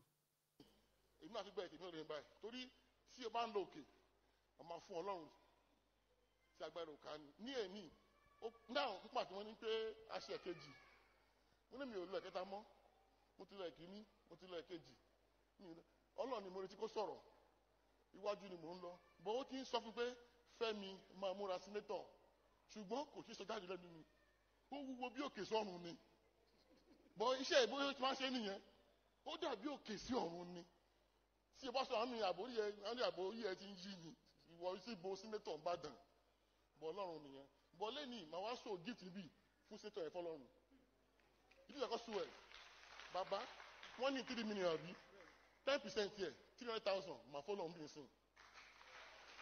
3 million nídìí yẹn, àṣírí owó tó nídìí, ó jẹ́ 3 million. Màá fọlọ́run ní 300,000 báyìí. Mo ti bẹ̀rẹ̀ sóyìn nìyẹn o fún Ọlọ́run. Torí pé tí mo lọ yẹn agbára mi ò ká. Ọlọ́run ló lè ṣe é. Èmi náà máa go extra mile fún kó lè ràn mí lọ́wọ́ débẹ̀. So when I say, this is the first place I will say it out publicly. Where God said I should prepare for Senate. Ó dàbí ọ̀run sáyé ni fún mi. Bí ọ̀run sí ayé láì sí Ọlọ́run mi tó bẹ̀. Mẹ́wàá mi ò tó bẹ̀. Ṣùgbọ́n fún Ọlọ́run gbogbo ní ṣíṣe. Mo lọ sí gbọ́n yẹn o. Èmi náà ti gbọ́ ètò ìrìn báyìí. Torí tí o bá ń lo òkè. Nuisance lele.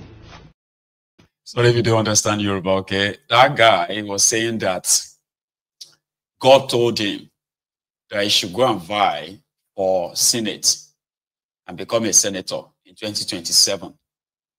He is currently a state lawmaker in Oyo State. And therefore, he believes that it's only God that can do it for him. And he has started sowing.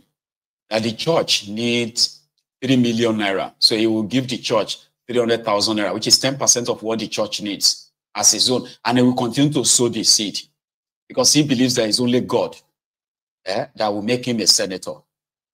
Because it's not easy to jump from his House of Assembly to go and become a senator in Abuja. It's like Thomas so high. But he believes that if he gives God money, God will do it. It's only God that can do it. So he has started sowing the seed. Well, I mean, when was that day we were talking about Nigerians and believing that when they pay tithes, it's not because they are religious. So if Nigerians pay tithes or they pay offering, they expect something in return. No? That they believe that the more they give God, the more God will reward them. So it is not nothing for nothing. No. Here you get now. So no Nigerian, I mean, they don't believe in any religious, whatever it is. So to them, if I pay God this money, he has to, if I give God 1 million naira, he should be able to buy me a 100 million naira car. That is their own. With faith, you sow the seed. You sow seed with faith so that God can, it's like gambling. It's like gambling. You know? And that is why they take offense if you talk about their pulpit bandits, their pastorpreneurs. Don't talk like that. No, they easily will tell you that God can destroy you. Their God always destroy people to prove that he's so powerful. So they are not religious people. They are pure mad people in that contraption. And that is why they get angry so easily. Because to them, if I give God money, God will will do me well. If I give God enough money now, God can make me governor. Okay? It is not nothing for nothing, something for something new. If I give God this, he has to give me something back. You know? They are, somebody said they are ritualists, so to say. I don't know. Anyway, that is us on Mayegun's Diary Political. I think we should take calls because I know some of you want to react to what we have said there so far. Yeah, it is your own prerogative. But taking calls means that we have to say a big shout. Oh, hang on, there is one more. See, I almost forgot that. In Ghana, their president, Akufo-Addo, who is also wrapping up his own time. This is Ghana's Bokwari, by the way, or Ghana said T-Pain. Another person that also thanked the economy of Ghana. The Ghanaians are dealing with their own dictator. So Nana decided to mold himself a statue. And that statue is to remember as his legacy of another disaster, African disaster, in another African country. A supposedly prosperous African country that has now become bedeviled with poverty and economic ruin. Nana Akufo-Addo. So this is his legacy. Also, the Nigeria military, they have declared the following persons that you have on the screen wanted. These are the leaders of Lakurawa, the new terrorist group in northern Nigeria, in Sokoto, Abu Khadija, Abdul Rahman, Dadin Gumba, Usman Kanin Shehu, Abu Yusuf, I don't know this one's name, Ibrahim Suyeka, Basulu, Ati Idris. They have all been declared wanted by the Nigerian army as leaders of the new terrorist group that wants to enforce Sharia law on the rest of us in that contraption. They have been declared wanted by the army. So if you see them, they will give you money. So to our sponsor, Ya Rasulallah Digital, if you are looking for a business sort of alternative source of income that requires a special training where you can become your own boss, own your own business, right? All you have to do, I mean, people are looking for financial freedom. When I say financial freedom or, financial freedom, where your current 9 to 5 is no longer enough. You have to work so hard, work 2-3 shifts, especially those of you who are not in Nigeria, so to say, right? So, and most of the time, right, we ended up having to almost work, we're almost working ourselves to death, right? And you want to try something new, that may be a chance for you, okay? Where you can try something new that could give you more than just a financial freedom. Like I'm talking about 6 figures as well. It is not an MMM. It's not a pyramid scheme. You are not giving your money to somebody to go and make you money. No, you will do it yourself. You will be trained on how to do that. So to say, bring out your phone, scan this barcode to read more. Sign up. If you have that first $149 to kind of learn this, please check it out. And if you feel like it is not probably for you, and I'm saying this all the time as a caveat, so that you don't feel like, well, Mayegun said, I will get 6 figures. No, you will do the work. Nobody's going to do it for you. So you get yourself, the opportunity to learn about digital marketing and other business opportunities in that regard, okay? So read more by scanning this barcode on your screen and follow it up. If you feel like it is not for you, all right, please, you have the chance of opting out. Opting out means you can cancel it. Cancel your sign up, your subscription, and get your money back, okay? Or if you become one of their, success stories, don't forget this temple, all right? Don't forget me. I will see you in another 1 minute or 2. So I'm going to go on a short break.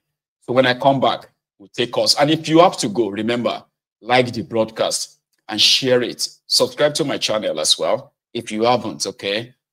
I will be back.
you did speak in tongue. Thank you so much for still being there. To everybody that is staying back, okay? So the number to call is right there on this screen, on your screen, so to say. And let's see if it is working. Hopefully it is. Let's see. Hello there. Hello, Maegu. Hello, How sir. do you do? I'm very well. How are you, sir? Nice to talk to you again. It's a pleasure. Thank you very much. I will say, I think your program is the smartest place everybody gets their dreams. And we're so fortunate to be, seriously. Go on. It's we're so lucky. We're so lucky to. Thank you so much, man. So actually, because every of your listeners, they are kind of very smart. They are, because we get everything authentic. We don't get all this garbage and all of that. I mean, it's easier to prove. And very, very straightforward to either agree or disagree in such a way that it remains very healthy, right? Exactly. And you can be like, because you don't even have to say anything. Just sit down and listen. You just realize when you hear people talk, you just figure out there's so much you don't know. And you get to pick up a lot from people while they talk. You know, couple what you say, you know. It's so I don't even know where to start from. It's just so much that so much that is in my head. I didn't. Any one of them that comes to your mind. And you know, another thing about it is that you don't even really have to like speak on what is being said tonight. It may just be something that was like maybe yesterday, 2 days ago, or a few days ago that you're like, if I have a chance of calling in, I'm going to hear my view on that. That's one beautiful thing about it too, right? It's and that's like what I do. Most times I might probably not call like for a month, like 3 weeks. So all those things, I just put them aside. And like, okay, whenever I call, I just speak on them. I'm going to I'll just speak on them. This morning, when I really want to get in this morning, I was like, oh my God, I just could not. Too many people really want to talk, which is, you know, it's just so depends. You know, one other thing is that, you see, sometimes I'll say a lot of things as usual, right? Different stuff and all that. But people will pick one. And from that, everybody will begin to react to that single one. Like when we're talking about Trump this, Trump that, America, like I was like, I spoke about other things, man. Let's talk about, you know. But it is what it is. You know, if you remember what you said, look, everything revolves around America. America sneeze, we all catch the cold. And we can't just deny that. We can't deny that. And so many people called. I think I remember, was it Ahmed? I don't remember his name. Called this morning, he said he's supporting Trump. There's another guy that called, he said he's supporting Harris. You know, it was, you know, a mixed bag of so many interesting things they actually said. Everyone feels like somehow, just, you know, whatever they believe in, they are free to hear it on this platform. It's not a one-way traffic. And let me tell you, they are both right. Or whatever it is they believe, they are both right. Because you have to go and look at their policy. Look at Joe Biden's policy. Look at Trump's policy. I was looking at it like about a few days ago, like before the election, a day before the election, because I literally was thinking, okay, I probably might just vote for Kamala Harris. And I look at the policy. You can see people now telling you about LGBT. Well, we have also a deal breaker for a lot of people. That's another crazy thing. So I think the Democrats were not actually too sensitive to what people really want. Michael, let me tell you, how will you come in and stop people from drilling? The Democrats actually withdrew licenses of people that had to drill the ground to get oil.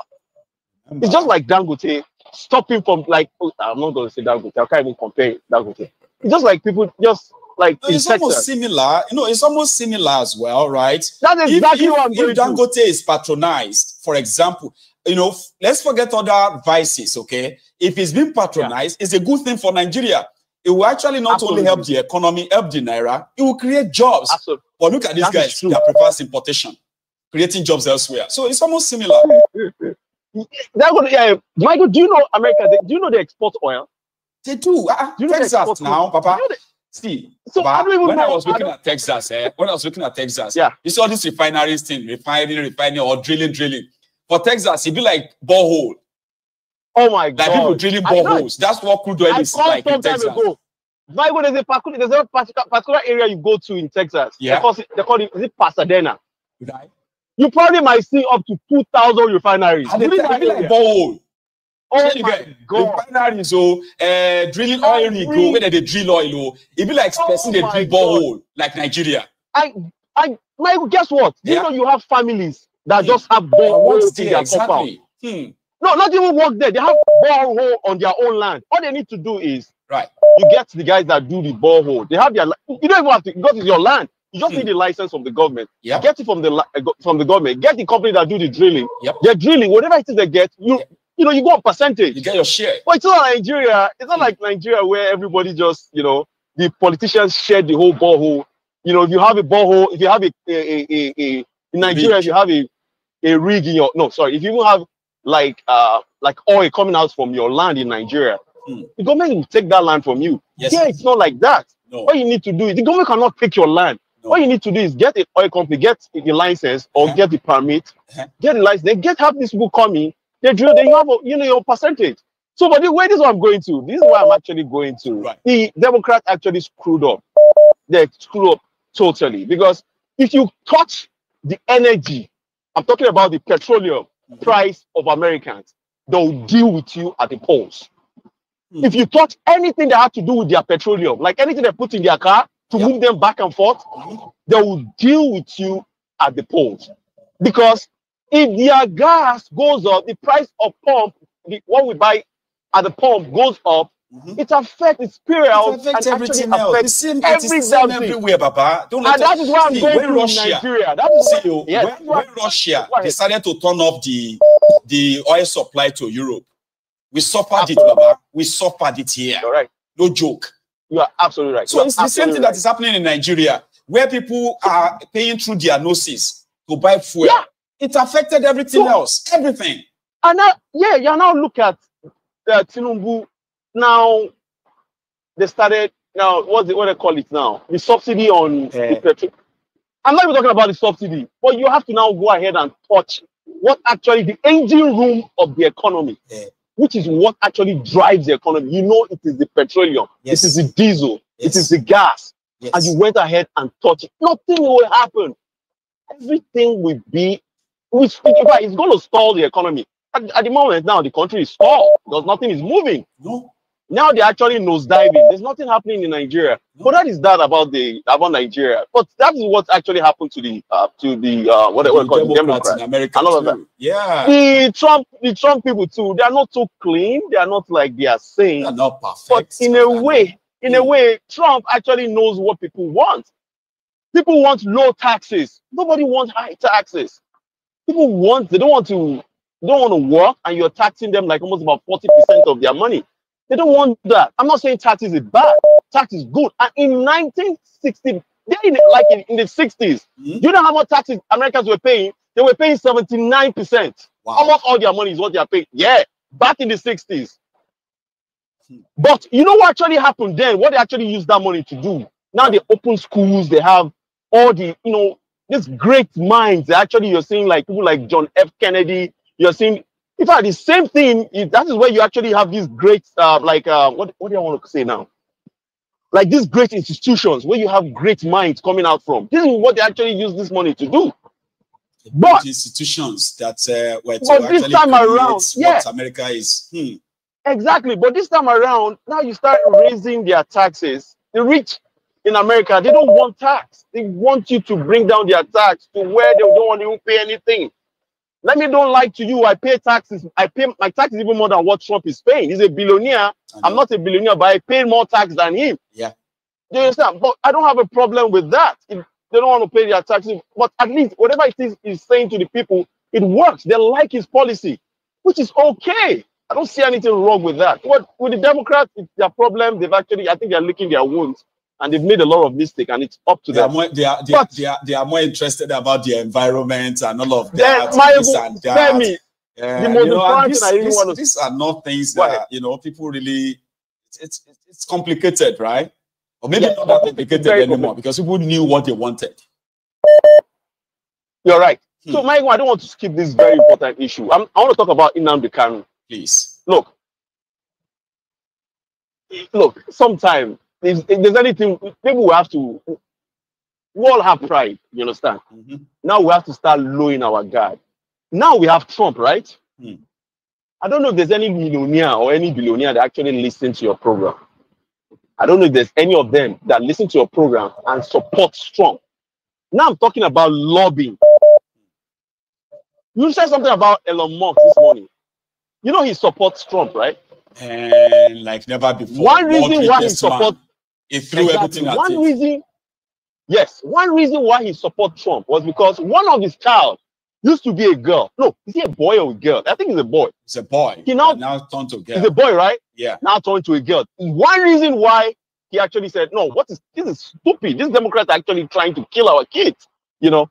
But this is what I'm saying. He's trying to use his money to actually influence something. I don't know if you get what I'm talking about. I do. So absolutely. We have to probably get, I don't know, if maybe it has to be us. We have to look for people that are actually close to Trump. That has to weigh in on this matter of Nnamdi Kanu. People that, I don't know how we're going to, maybe we have to speak to his spiritual father, Paula White. I don't know if you know her. This lady that actually, I don't know if you know Paula White. She's a spiritual mother. I don't know. Maybe we have to look for people that is close to him that actually speak on this guy's behalf, because this guy they can't keep holding that guy in that crazy contraption. It would be horrible to keep that guy. He can't keep staying there, because it's most likely if we just keep quiet and we say, okay, let Trump do his thing. We have to find people that are close to this guy that could speak on his and lay his case and say, look, this guy has done nothing. This guy has done nothing. But probably we have to look. They are trying to look for what to actually hang him with, and they still couldn't get anything to stick. So maybe we have to look for people that actually in America that are probably very rich, and tell them, look, IPOB have this lobbyist, group. I remember when Nnamdi Kanu was still out there, when Nigeria was trying to, when Buhari was trying to proscribe them and call them terrorist group, and they were in Washington, right, to make sure that America support the idea. Well, it didn't work, because right there in the same Washington, they had this their own lobbyist page. And I remember when they released the details, that broke the heart of Buhari and gang, that IPOB was able to pay over $1.6 million to lobbyists to ensure that proscribing them as terrorist group, right, never get to the Capitol in America. And that is why they were so mad. It's only in Nigeria that they call them a terrorist group. The rest of the world never prescribe IPOB as a terror group. That's why all of them could actually operate, sure you get now, and still carry out their activities and flags everywhere. So you are right. Let's assume that we've put this out there and see how it plays out. So you're so right. So I don't know, we have to look for people that are so close to him or somewhat close to him. We can actually lay our case and tell him, look, this is what is going on. These people are, is a prisoner of conscience. That's what. Of course, because the Democrat will never listen. In fact, I actually wanted voting for them, but along the line, just like, what have I gained under these guys? But don't get me wrong, they did great stuff.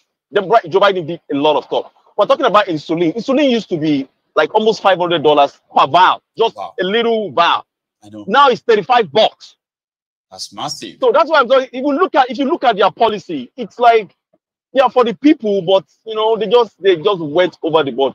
I'm sorry I'm taking so much time. People are really have to call in. Thank you so much for your time. I appreciate it. God bless you. Take it easy, man. Okay, and stay safe as well. Bye. Nice one. You too, sir. So that's a brilliant one. You see, like I did say, and I'll keep saying, when you see people who are in America, living in America, their election means something different to them. Some will tell you it's about economy. Some will tell you it's about personality. And I am not in a position to actually be any judge of that. Sure, you get. But for those of us who are outside America, who kind of sees what their foreign policies have been all about, especially to us in Africa, where we come from, right? So our reaction is always going to be different from those who are living inside Africa. But it's actually a two-way thing too. For those who are like from Africa, from Nigeria, from all these places, and they're also living in America as Americans. So it's all kind of like shade of complication, so to say. Well, here is another caller. Alhaji Wahab, is that you, sir? Maego, Good evening, my brother. How are you, sir? I am very well, oh. How are you, sir? Yeah, first of all, let me congratulate you about your milestone yesterday. 100,000, keep going. I wish you all the best. Thank you, sir. Thank you so much. I'll be having something.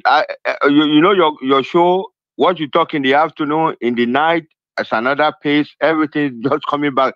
Let me just give the last caller one answer. One answer. Yes, sir. Caller, if you are still listening, the lobby people, they don't care about me and you. But the government of that America or UK, they care about people coming out to come and shame these people there. How much do you have to pay a lobby? You don't have the money. Those people, Tinubu people, they have papers. Paper. Let's put that one apart. And that's not why I called. I called about what happened this afternoon. Wallahi Azim, I'm a Muslim the day I was born. May Allah make me money the day I will die. But they will not take Nigeria on the oath that they have to Islamize everybody. It doesn't work that way in Islam.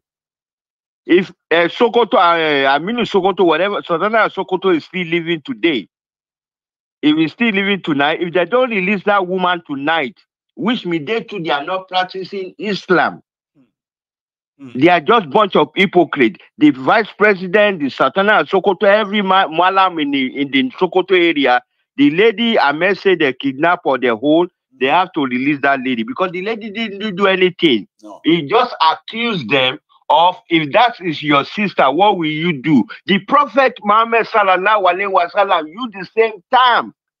Everybody used the same term. We are Muslim. It doesn't mean we should be putting this in our head that we should scare everybody else. We are scaring ourselves. We are going to be punished in the grave for all these things too. But this caller this afternoon, the Fulani terrorists, whatever they call them, how many are they? How many are those people? 5,000? How many is the population of Sokoto? 10 million. Are we all cowards in Nigeria? Do we have a president? Do we have a sitting government in Sokoto and the rest of Nigeria? Tell them, like what you said this afternoon, tell them to bring it on. Let's just fight this thing one day. But they can't do that. Maegu, they can't do that because the people who are gaining from this thing, they won't allow this thing to finish that way. No. The people in Sokoto, all of them, all of them, they are benefiting from this. How will you bring somebody from another planet to come and kill somebody in Nigeria and you tell me you love Nigeria, that you are Muslim? No. You see Allah Akbar for what? They don't know what they are practicing. You see the vulnerable people, women and children. There's a special place in both religion for women and children. They said they must be protected. Now, if you are coming to say you want to do Sharia, and inside that same Sharia, sir, the vulnerables, the women and children are meant to be protected. And you too, you are violating Sharia. You are already violating so what Sharia. Sharia Exactly, that's what I said. What is Sharia you are talking about? So the Sharia they're talking about is have nothing to do with Islam. When people are saying these people are Muslim, they are Muslim. No, they are not. They don't know anything about Islam either. Me, I'm talking to Omole Keule. Me, I don't know anything. We are the Islam told us in more than 132 times in the Quran, seek knowledge, seek knowledge, seek knowledge, seek knowledge. So what are they talking about? So we are not talking about Islam in this aspect. These people, they are just a gangster. They're just another gangster, another terrorist. We'll call them whatever you know what they call somebody also said, them. what somebody once told me, sir. They said that if you look at some of these terrorist guys, some of them can't even read a chapter in the Quran. Brother, you say, people always say we have a Muslim and Muslim ticket. Astagfirullah, it's not good to put another brother out like that. Give the Quran to the vice president and the president. Tell them to read Surah to Baqarah.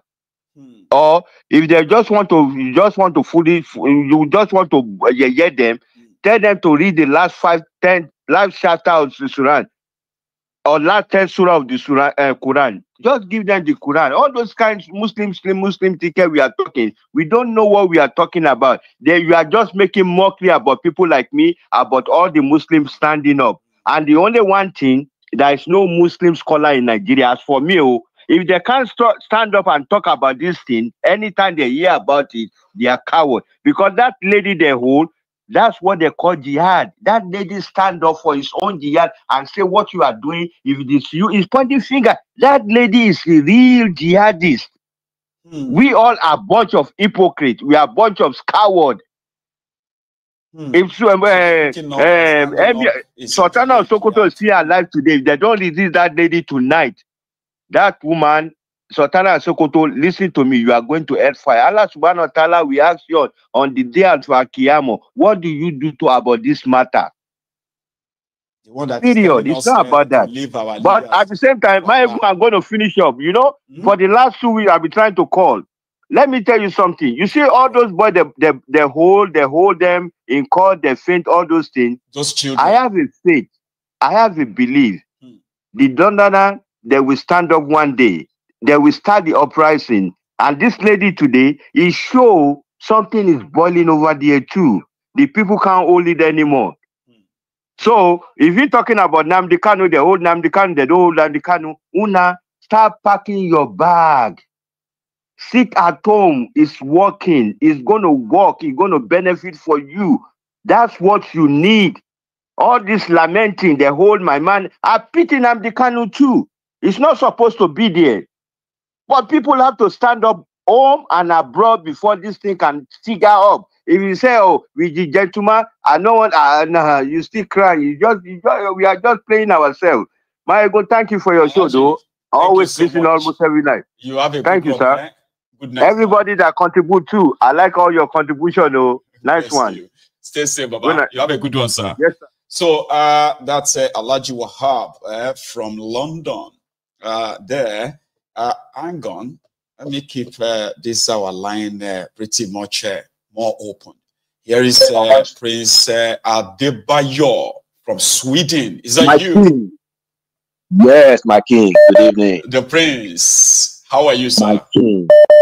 I'm good, oh, Baba. I'm good. First of all, let me thank you. Let me thank you for everything you've been doing. Let me thank you for a wonderful program. I mean, this program has become our daily diet. Morning and afternoon and night. We're just watching and rewatching, you know, keeps us going. Baba, today I stumbled onto a video. I don't know if you saw it. That boat driver that Honorable Ekweche slapped and beat. Do you know that the guy has gone to apologize to the Honorable? I just saw the flash. I wanted to take him to actually watch it. I saw the flash earlier. So he made a video. Yes. I saw the video, full video now. I just sent it to you. Maybe you check your WhatsApp. That this country is becoming something else. This country is becoming something else. Somebody violated. I mean, what can we do in this country? What can we now do? After a very dark black man has come out. You remember what we said about fighting for Nigerians? Now only stupid, foolish person, they say they fight for Nigerians. You can't fight for them. You know, this guy has evidence to put this guy in so that they will learn.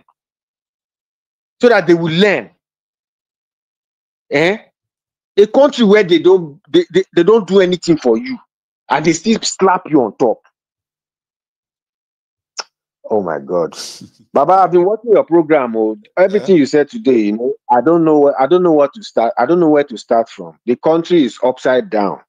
The people are just hopeless. At the same time, they cannot stand up for themselves. I don't even know where to start. I don't know where to start from. You know, I don't know where to start. I can tell that the moment you saw that video or you got through it, you are like. Probably you became like enraged, then at the same time deflated. Like, I mean, anybody can really win anymore. I'm telling you. I can feel you. What can they now do to these people for them to understand that it is finished? Even as I'm seeing it now, they will still come with another promise in 2027, and these people will see for it. Because if they slap, I mean, when I hear the slap, that. It's like a slap blow because when that guy hits this driver, what I hear was doom on the. It's like this guy almost wanted to kill this driver. And now he punched him on the chest, like in his chest. Yeah. That if it was the wrong time, it could actually fall down there and even die, lose consciousness. Yes. I mean, it's crazy, right? Yes. Is this kind of thing, this kind of thing that is happening in that country? I don't know where it will touch Nigerians. Whether Nigerians don't know, they don't realize that they are human beings. Because these people now, they have not taken over everything. They are still asking us to bring money to put into missionary so that their banks will be using to do business. Which business is there to do? Which business is there to do in that place? To bank business, your money will just finish. You will never rise in that. That's the truth. You will never rise. Because immediately you make small profits, you now discover that Naira is 2,000 to $1. You have lost it. Valued more. Yes, you have lost it again. If you import anything, who can buy it? If you manufacture, which light are you going to use? Which electricity are you going to use? Where will you how will you transport the goods from village to city? Before you get there, you have just transported your own product. Nobody will buy it. Because who want to buy power anymore? No purchasing power. They've reduced their purchasing power. They have reduced their capability of buying. Baba, they have killed the purchasing power. In Nigeria, people don't get money to go and watch movies for cinema. There's no money. Baba, Nigeria is not among anymore because even companies, worldwide companies that are everywhere are not in Nigeria because Nigeria is too cheap for them to come. You cannot use paper in Nigeria. You can't use paper. All these payment systems you cannot use in Nigeria. That they've rigged the whole place against you. We are the platform. We are not on the platform. You understand? For you to be on the platform, you need to rise to a certain level. That means the infrastructure has to be there. You don't have infrastructure. Yet, these same people can slap you. Yet, these same people, they are devising tax. They are devising a new tax regime for you. And you are there. No internet, no electricity. They are bringing tax. And you are there and you will still accept it. One day, people will start eating themselves because even they cannot even go, what is there to do again? One day they will start cutting their hand to eat. And when after one finish, they will cut the leg to eat. Because you can't hustle. Baba, where you all hustle for where for that? It is like disappointing. It is exhausting. Not just it is exhausting. When you sit down and think, Baba, you go begin to get this small migraine and be like, there's no way out for these people, man. Forget it. Baba, Prince. I bet watch that video. That guy disappointed. Is a disappointment. I can tell your disappointment from your voice. I'm not disappointed though, but yeah, I'll watch it and probably bring it to everybody later. Thank you so much. Enjoy the rest of the evening. Okay. Nice one. My man is so angry, disappointed, and short of words. I am supposed to bring you the video, okay? But I'll go and watch it properly and I'll bring you later. You can't fight for Nigerians. Sometimes when I say things, some people who are hearing me for the first time, right, they think I'm too blunt. If I come and say, Eluoshi, some will be like, hey, why are you going to say that? You should, instead of us to come together and then, to find a way to fight. You and who they find way? You the craze? Most of these people that complain with you, they are not complaining because they hate some of these things. Some of them are complaining because they are not benefiting from it. If you see them complain about Nigerians, if you see them complain about corruption, don't think all of us hate corruption. No. Everybody they complain about corruption. You they believe say all of us be the same. You don't know. Many of them are complaining because they are not benefiting from the corruption. Let them give them a little bit of it. They will tell you your own too much. Your own self too much. Who send you? My friend, short of jaw. If now you go do what? They don't give them their own share. Be that. And you go on the one that say, are we not supposed to, we are supposed to be fighting the same, you and who? You and who? Are you a saint? Are you a saint? Are you different? Do you think you are better? I say, AK, Austin. What happened? What changed? My friend, get up from here. Every day you'll be shouting and shouting and shouting. Are you better than them? I say, voila, today. That's what I've told you. Don't come to my platform and say I'm a human rights fighter. Fight for who? I be a human rights fighter. You are a journalist. You are supposed to be a journalist.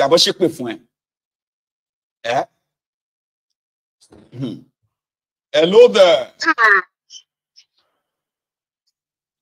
Air Force One, are you there? Yes, I will just answer real quick. Okay. Regards to the you see, Alaji come from London, right? Alaji, I don't remember. The man that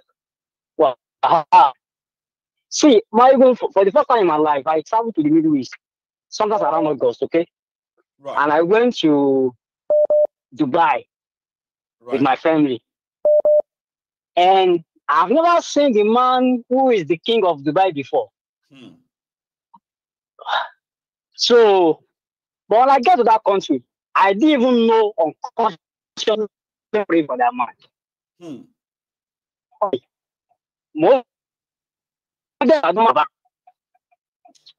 Oh my God. Air Force One. Yes, I was praying for that man.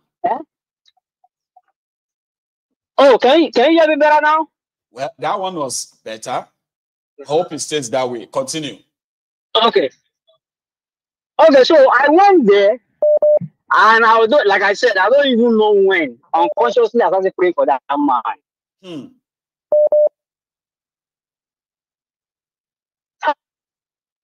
Yeah.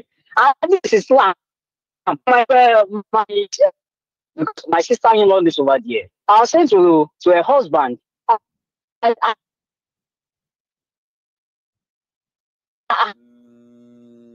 no, that line is not lining at all.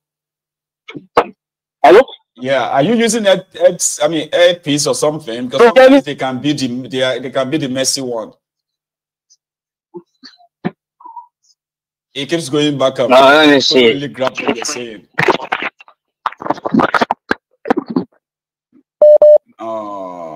Okay, guys.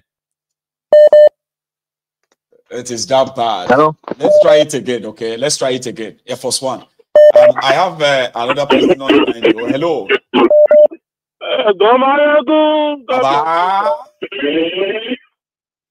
God bless you, sir. Yeah, thank you very much for everything you have been doing. This is Scott from Canada. Bless you, Baba. Say that again, Joe. Scott. That's Scott from Canada. God bless you, Baba. So you are live. Everybody can hear you. Please. Okay, well, yeah. I mean the U.S. election one is it's a big lesson for Nigeria, because the media, the social media actually won the war against the legacy media. Yes, the social media had won that election, and Trump too. I mean, the endorsement from Joe Rogan. Within 4 hours of the podcast from Joe Rogan alone, got over 20 million views, and the same thing can apply to got Nigeria. over 40 million at the end of the day. Yeah, because the things have changed now. The world has changed. We don't. It's not the era of the newspaper, channel. The spinners who always spin stories. Exactly, because the way Nigeria is right now, I used to think that my plan 7 years ago was I will retire in Nigeria. Nigeria is the place I will retire to. But I can tell you that as today, for me, I know a lot of people are no longer thinking that way anymore. No, because the only reason I can survive in Nigeria now is to have escort police guarding my house or be yours or providing security for myself. Because what other way do I want to? I can't rely on dogs to keep me safe. You know, I can't be going out to events and parties with dogs. You know, so it's not about the money. It's even about the peace of mind. Safety now. That because it's not about the money. So a lot of people don't understand where the state of Nigeria, where Nigeria is right now, and where it will be in the next 10 years or 15 years from now. And I was checking a year ago. I was checking with a friend. Nigeria's population was just like 220 million. If you type it on Google now, what's Nigeria population? Now it's showing 236 million population right now. And we've not even started the conversation of, okay, how do we move forward? You know, if we want to move forward, you need to first have a conversation of how do we move forward? You know, before we now start the planning. You know, because by the time we start planning, it will possibly take over 30 years to get to where not a fast developing. We can have a little bit of a balance, you know. A balance. You understand? So it's a big win for me. I think it's a big win for Africa because this is the only time. The next 4 years is a time for all agitators, you know, everybody to come together to fight to win this war because we all have the same common enemy. You know, just less than 1,000 people cannot be holding a population of 236 million hostage. You get? You know, and the media is powerful. The people you just need to make sure people come out to vote. People come out to vote. They did. Yes, because I'm dual citizen. I vote in the US, and I was still calling the guy. You don't vote. You don't go vote. You know, that was really just because we need. It is difficult to rig election when people come out to vote. That's right. When more people come out to vote. So if Annex opened, because the way it is now, nobody has control over another electoral process. It's still INEC. You know, once they open up the portal for registration now, everybody should go and register. Everybody go and register. Because the only way to win these guys in this era that we are in right now is to get more people out. More people. It's the voice. But if you follow this election, you know that it's the voice of the people. It's just the voice of the people. A lot. Twitter, when Elon Musk bought Twitter was overpriced, was way overpriced. But Twitter was the only platform that had this time in 2020, they've already almost they are the verge of the platforming the president of America. And they go away with that. If Trump had lost this election, people don't understand how deep. I think it's good for everybody. Freedom of speech will probably be dead or gone with it as well. Everybody should get involved in politics. You should get involved. Don't go and sit down and be doing one prayer vigil, night vigil. You can do your night vigil, but get involved in politics. This is not the era to listen to channels, Arise TV, Arise, you know, AIT, you know. Thank you so much. Let me take another one because of our time. You know, thank you very much. God bless you, man. Bless you so much. Okay, you stay safe too. That's a Scotland from. I said Scotland from Canada. I wanted to say Scotland from. No, that's Scott from Canada. I don't know what happened to our line. The line keeps kind of being so funny. I was struggling to hear him as well. Okay, so here is Hamed. Hamed, how are you? Baba. Oh, this one is clearer a bit. How are you doing, Baba? Oh yeah. Yeah. I want to add more to what this person is saying. Okay. when he was talking about everybody getting involved. I mean, election in Nigeria, we know that election in Nigeria is already rigged. Even before you even go for the election, it's already rigged. Before you cast the ballot, is already rigged. But one way or the other, I am picking something. But guess what? Whatever you want to put up in that country, the criminals always find their way out. And, you know, we also joining up with them is like we are also giving them that, we are helping them to buy more time. If not, what I'm trying to say is, Tabani, let's get involved, let everybody go and register this, you know, put it on social media everywhere. At least we've seen what the Obedient did. The Obedient tried their best. They did what they did. But guess what? They still rigged it. They still messed everything up. And the judiciary legitimized it. And the judiciary, that is it. So that alone can discourage you from even wanting to like put your energy, whatever, all those kind of things in it. That alone can stop. It can discourage you. So election in Nigeria, I don't think is the way out. One way or the other. Don't get too motivated because you saw what happened in America.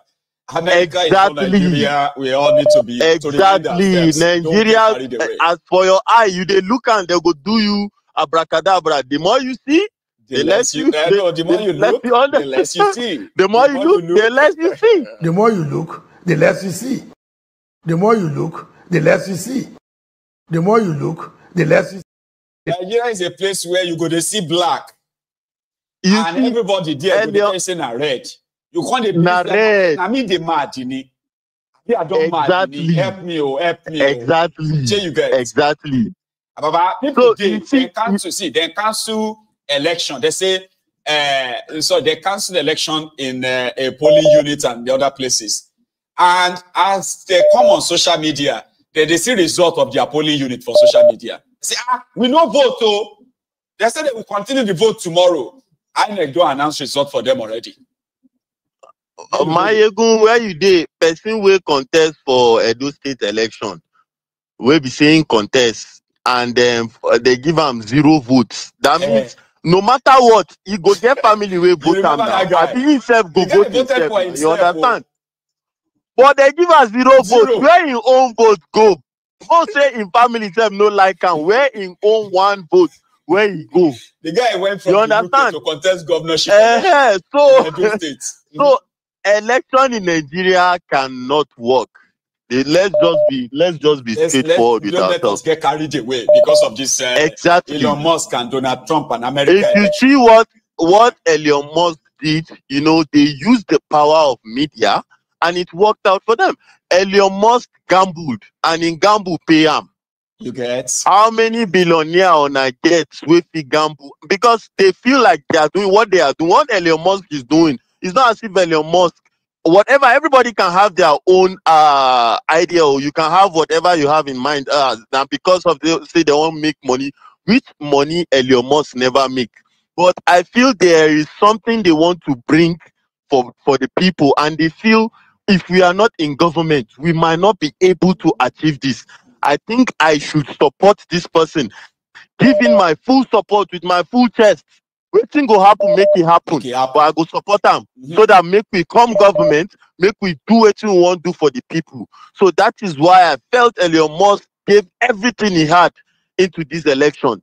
And so it much paid out. The evidence there, we don't need to guess. Number one, exactly. This issue of transgender this and that, right, which affected his own son.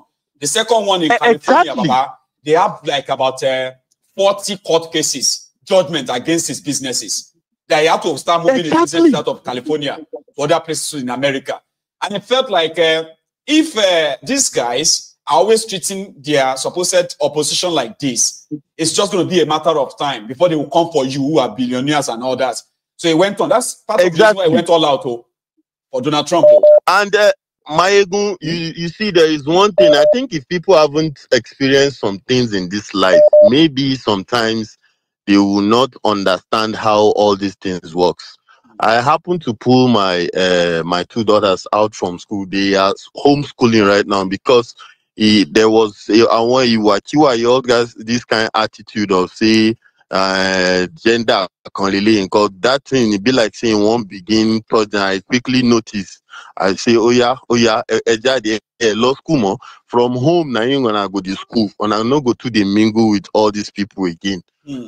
And why? Is because of these people, these Kamala, this Obama, because Obama started all this madness. Donald Trump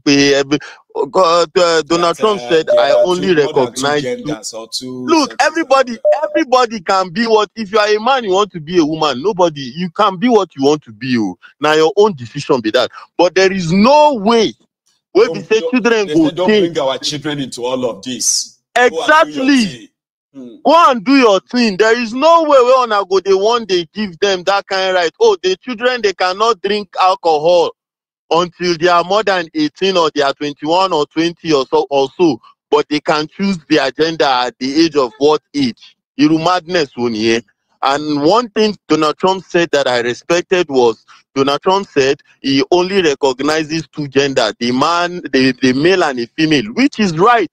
Every right-thinking human being will think the way Donald Trump was thinking.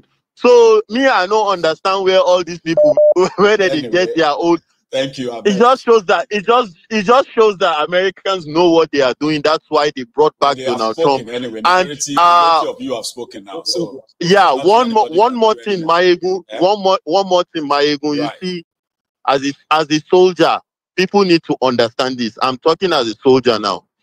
I've been to deployments and I've seen how things are doing over there.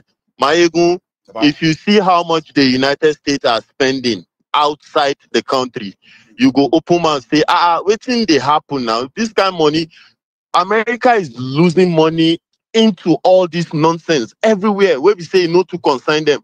But if you come home, come see what they happen, you go see say people are out here looking for the money, but now they pull the money for another place. Waiting the shell gone now, waiting they happen. Even you as a soldier, go to almost all continents.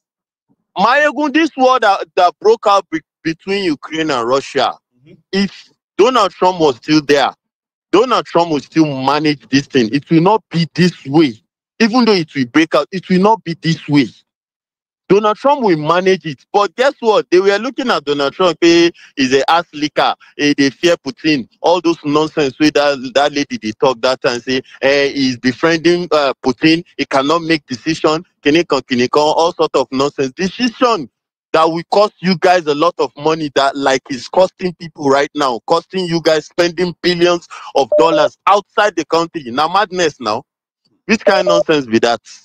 So I don't understand what kind of emotional people are attaching to this nonsense, all this madness. I mean, you guys need to have the right to always react. The one with the most me. Exactly. See, the one with the most me say when they said that Donald Trump will take all their rights. I was like, no, he won't.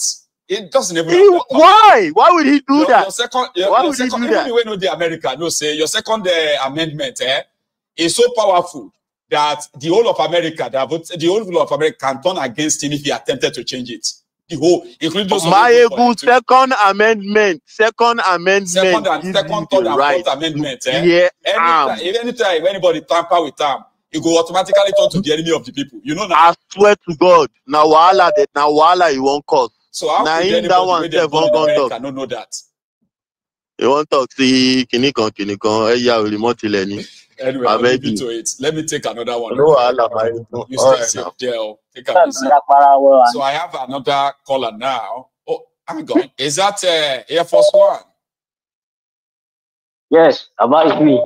Well, you made it back. Hello? A quick one. Go for it. I made it back. Yeah, quick. Yeah, so I just want to take all this religion thing that we do in Nigeria. I want to talk about Christianity and Islam. You know, like I was saying earlier, I went to Dubai for the first time, going to Middle East. Right. And I was so impressed. Very, very impressed. Like, I was praying for their king. I think they have king, right? Yeah, they don't have they have king. They have I was praying for that man. King, Amir or something they do have. You see, you know, imagine you being in a strange land and you are praying for that person you've never set your eyes on. You know? So I was now asking my sister-in-law husband. They run the place. Yeah, yeah, Baba, if you there for metro, you know metro where people take train, whatever. They have waters in the fridge for public. They have oranges, fruits. You can get all you got just to pay. Put your money in fresh orange. Wow. Oh my God, oh my blue. Yeah. I was praying for that man. Now I was asking my sister-in-law husband, is this Islamic country? The man said yes. I said, what kind of Islam do they practice here? They are practicing in Nigeria in comparison now. You know, that now dawned on me that even in Israel, Israel, I will soon go to that one too. But I have read a lot of things about Israel, Israelites, and Israel in particular as a country, what they've done for themselves. Imagine Nigeria with all the big churches, with all these bishops and pastors, sheikh, our fast, and what else do they have over there? Emirs and sultan and all these crooks. Baba, okay, it just don't mean like these people they've been deceiving me in particular. So place of 200 millions of Nigerians. I'm telling you. I think religion in Nigeria is more of control. It's not really about humanity or service per se in all. If you check the way they run it there, it's mostly about control. What you should do and what you must not do. It's always about what you must not do. Yeah, and when you also look at places like Iraq, Afghanistan, Yemen, all those places are so clear. And those are where the extremists that's where they are, including Iran, Syria. All these fanatics, that's where they are. They are so poor like torturers. I'm telling you, so what kind of Islam are they practicing there? Which kind are they doing in those parts of the world? And what kind of Islam are we doing in Nigeria that we are deceiving ourselves? But they read anyway, they come from Borno. They talk on social media that Saudi Arabia, the type of Islam they practice in Saudi Arabia is not the real Islam. I was like, it was the Borno. Simply because to them, they are not Islamic enough. I was like, but like you said, some of them are just fanatics who actually don't even know anything about Islam per se. Because you are right, maybe because countries, you will see that you'll be asking yourself, what kind of Islam are they practicing here, and what kind of the one are they practicing in Nigeria? Then you will see the difference. Yes, I began to do research. I researched Bahrain, Qatar, Kuwait. Man, those places are beautiful. Beautiful. So it also sort of I think their own Islam supposed to make them poor, you know?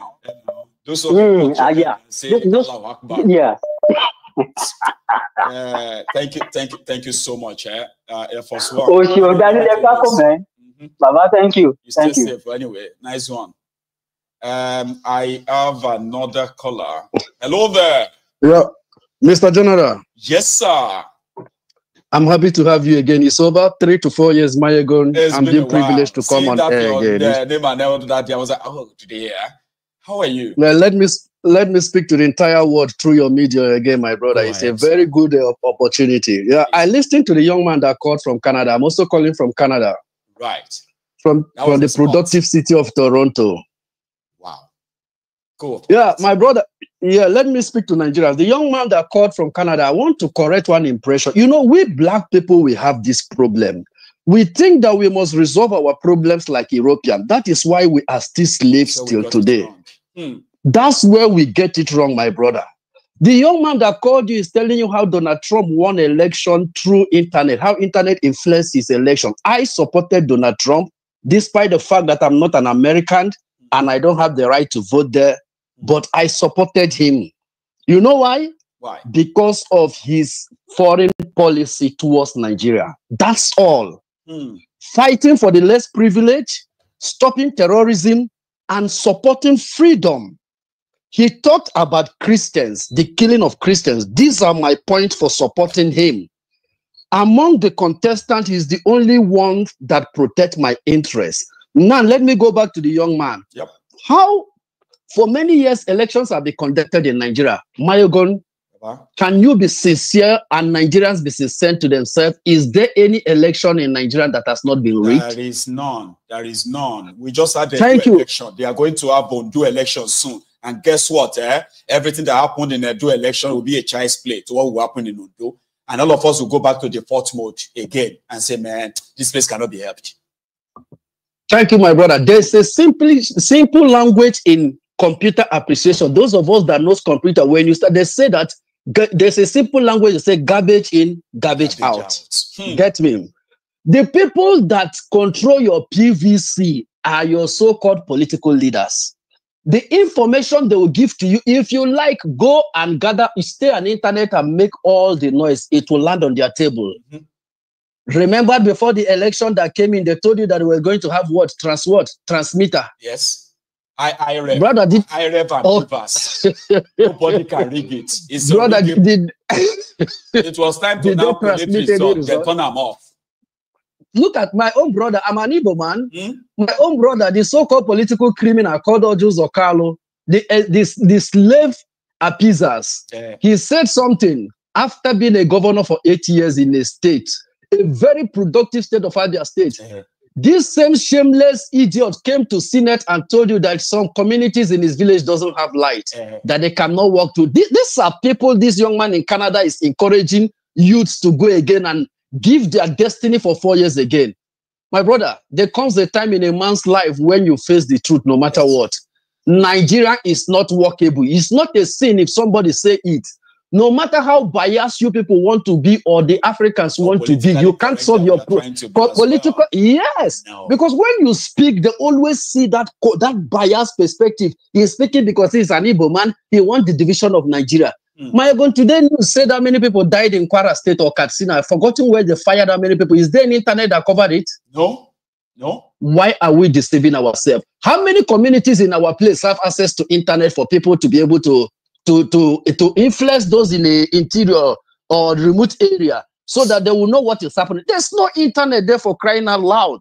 It baffles me when I see people that have traveled for years being privileged to see what white Westerners have done to better their life, instead of thinking, how do we resolve our problem? The reason why we had privilege to come to overseas to learn is to know the basic things for us to do. We are not Westerners. Go back to Nigeria and let our problem is just two things: religion and tribalism. That is what kept it there. And if you want to be sincere to yourself, my brother, the only way to resolve that issue is two things.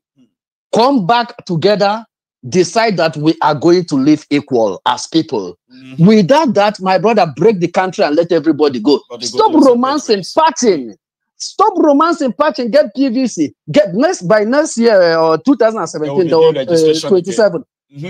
Pastors will begin to come. The Lord said he has remembered Nigeria. The type of those ones that are telling that are prophesying over election in America, why in their place they have been terrorized with guns and bullets. They will tell you to go and get PVC. By that time, it will not be PVC, it might be PYW. They will give it another name. They will give. My brother, please. You see me, I said it before. I said, if anybody wants to participate in any election in Nigeria, it may not be a bad idea. But the first thing first, you first have to start with that fraudulent constitution. Constitution. Now, write another one that actually really dictates how elections should be conducted and what will happen if people, you know what I mean, like including the courts, including the police, the road and everything, you know what I mean? So if they cannot do that, any election is just validation of another nonsense. It will be rigged before the first ballot is cast. Okay. Let me also use opportunity to talk about the video you played about peoples in river, the so-called House of Assembly members. You heard where a lawyer, a refined so-called, you know, as they call themselves, Lanlega, whatever. Leonard, look at that one. Is that man Leonard? They think that it's all about speaking. They think it's all about speaking English language, just making noise, disgracing themselves. The world is watching all these things. They will look and say, is this a country? Is this a lawyer? We were told that the judiciary is the hope of a common man. My brother, is there any hope for common people in that place? No chance. With this type of, they call others charlatans. That this man is they are the. My brother, please let me allow that. Thank you very much. You don't thank finish you, General. On top this matter. Thank you, General. Okay? I appreciate you again, bro. You have a good day yourself, okay? Thank you, General. So thank you, Marego. Thank you, bro. I mean, there is no harm in trying. When people insist that let's try and act. But sometimes we need to act right, okay? And don't get carried away. If you are living in any of this Western world, Nigeria is a place where logic is always stamped on its head. Whatever works anywhere else, the moment it arrives, the atmosphere of Nigeria, all right, it will automatically become abnormal. So that is why some of us believe that participating in the hurried election, right, is just a mere ritual of validation. The moment you participate, right, you do not have any right to now say you are against the results. That is why don't participate in the hurried until you are actually sure that you are part and parcel of those who put together the rules of the game. They are the ones who set the rules. They are the ones who will determine what the outcome will be. They can change the goalpost in the middle of the game, and they will tell you to go to court. So don't let us get too carried away with what we have seen out there, okay? Nigeria is a place where everything there defies logic. We have seen it happen many times. Election in that place is unreal, okay? But nevertheless, I love all your ideas, all your contributions from all over the globe where every one of you called in. Thank you so much for making the evening or the night pretty much interesting. All right, so we've come to the end of the broadcast tonight. And remember, the segment that we just finished is sponsored by the Ya Rasulallah Digital, helping out working people create successful business online. Okay, so they will teach you what it takes to own your own business in this regard, and then how to get others to possibly patronize you and what you intend to, or how you intend to kind of make them do that. So if you want to check this out, remember, this could be the opportunity, the financial opportunity you'll be looking for. It is not an MMM, it is not a pyramid scheme, and you are not giving money to somebody to come back and give you a lot of money. No, no. It's like paying for a training that will likely give you that financial breakthrough of freedom, so to say. If you are working or you are a retiree, this could be something for you. But if you find out that it is not, okay, you can always get your money back. That is my own caveat. And that's why it is being promoted on Mayegun's Diary Political. It is not, something that is a get-rich-quick stuff, okay? So you want to own your own business online. And let me tell you something. Nobody is untrainable. You can be trained indeed. So check it out. And maybe you will thank me later. Okay. Thanks a lot, everyone, for your time. Enjoy the rest of your night or the rest of the evening. Depends on where you are watching from. Okay. And good night to all of us from here.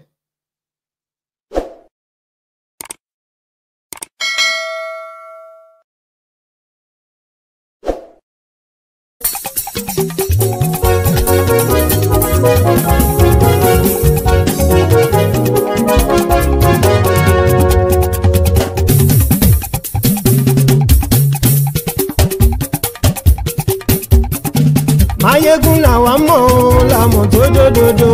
Mayegun Diary Nayibi #1. Mayegun làwa mọ̀ la mọ̀ tó dòdòdò. Mayegun Diary Nayibi #1. Mayegun ti dé o ọ̀rẹ́ ara ìlú. Mayegun Diary Nayibi #1. Lórí Facebook, lórí YouTube. Mayegun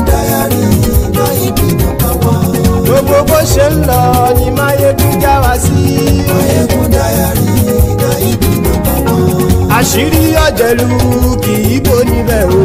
Máyégún Diary Gaibi number one. Bó bá ṣe eré àní Máyégún máa wí. Máyégún Diary Gaibi number one. Ó sì tún ṣe eré wàá gbọ́ níbẹ̀ o. Máyégún Diary Gaibi number one. Máyégún Diary Diary Politico. Máyégún Diary Gaibi number one. Godfatherism kò sí lọ́rọ̀ Máyégún. Máyégún Diary Gaibi number one. Ẹ farabalẹ̀ sẹ́ o kẹgọ́rọ̀ lẹ́nu o. Máyégún Diary Gaibi number one. Àní Máyégún làwa mọ̀ o làwa mọ̀ tó dòdòdò. Máyégún Diary Gaibi number one.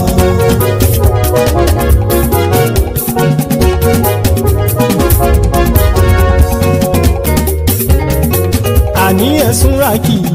Máyégún ti dé. Máyégún ti dé. Ọ̀jẹ̀lú ẹ̀sùn rákì. Máyégún ti dé. Àní ẹ̀sùn rákì. Máyégún ti dé. Lórí Facebook. Máyégún ti dé. Àní ẹ̀sùn rákì. Máyégún ti dé. Lórí YouTube. Máyégún ti dé. Àní ẹ̀sùn rákì. Máyégún ti dé. Bọ́ bàbá gbé wúrẹ́. Máyégún máa wí. Àní ẹ̀sùn rákì. Máyégún ti dé. Ijó ìgbádìyẹ. Máyégún máa wí. Àní ẹ̀sùn rákì. Máyégún ti dé. Bí pẹ̀sìdó bá rúfin o. Máyégún máa wí. Àní ẹ̀sùn rákì. Máyégún ti dé. Bí gómìnà kówó jẹ. Máyégún máa wí. Àní ẹ̀sùn rákì. Máyégún ti dé. Ọlọ́pàá ti ń gba rìbá. Máyégún máa wí. Àní ẹ̀sùn rákì. Máyégún ti dé. Aṣòfin tí ń rúfin o. Máyégún máa wí. Àní ẹ̀sùn rákì. Máyégún ti dé. Òpùrọ́ olóṣèlú. Máyégún máa wí. Àní ẹ̀sùn rákì. Máyégún ti dé. Ọ̀jẹ̀lú ẹ̀sùn rákì. Máyégún ti dé. Àní ẹ̀sùn rákì. Máyégún ti dé.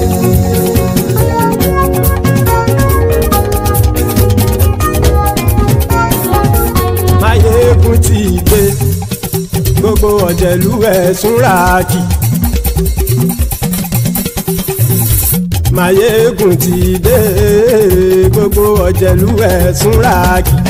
Ṣùgbọ́n ní bá ti ṣe èyí tó yẹ kí wọ́n ṣe, ọmọ bá dèrò ní fi wọ́n níran o. Máyégún ti dé. Gbogbo ọ̀jẹ̀lú ẹ̀sùn rákì. Máyégún ti dé. Gbogbo ọ̀jẹ̀lú ẹ̀sùn rákì.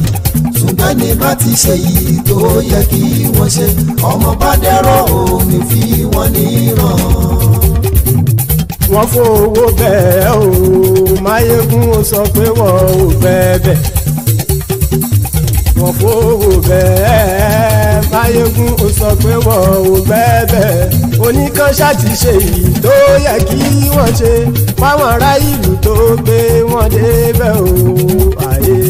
Máyégún ti dé. Gbogbo ọ̀jẹ̀lú ẹ̀sùn rákì. Máyégún ti dé. Gbogbo ọ̀jẹ̀lú ẹ̀sùn rákì.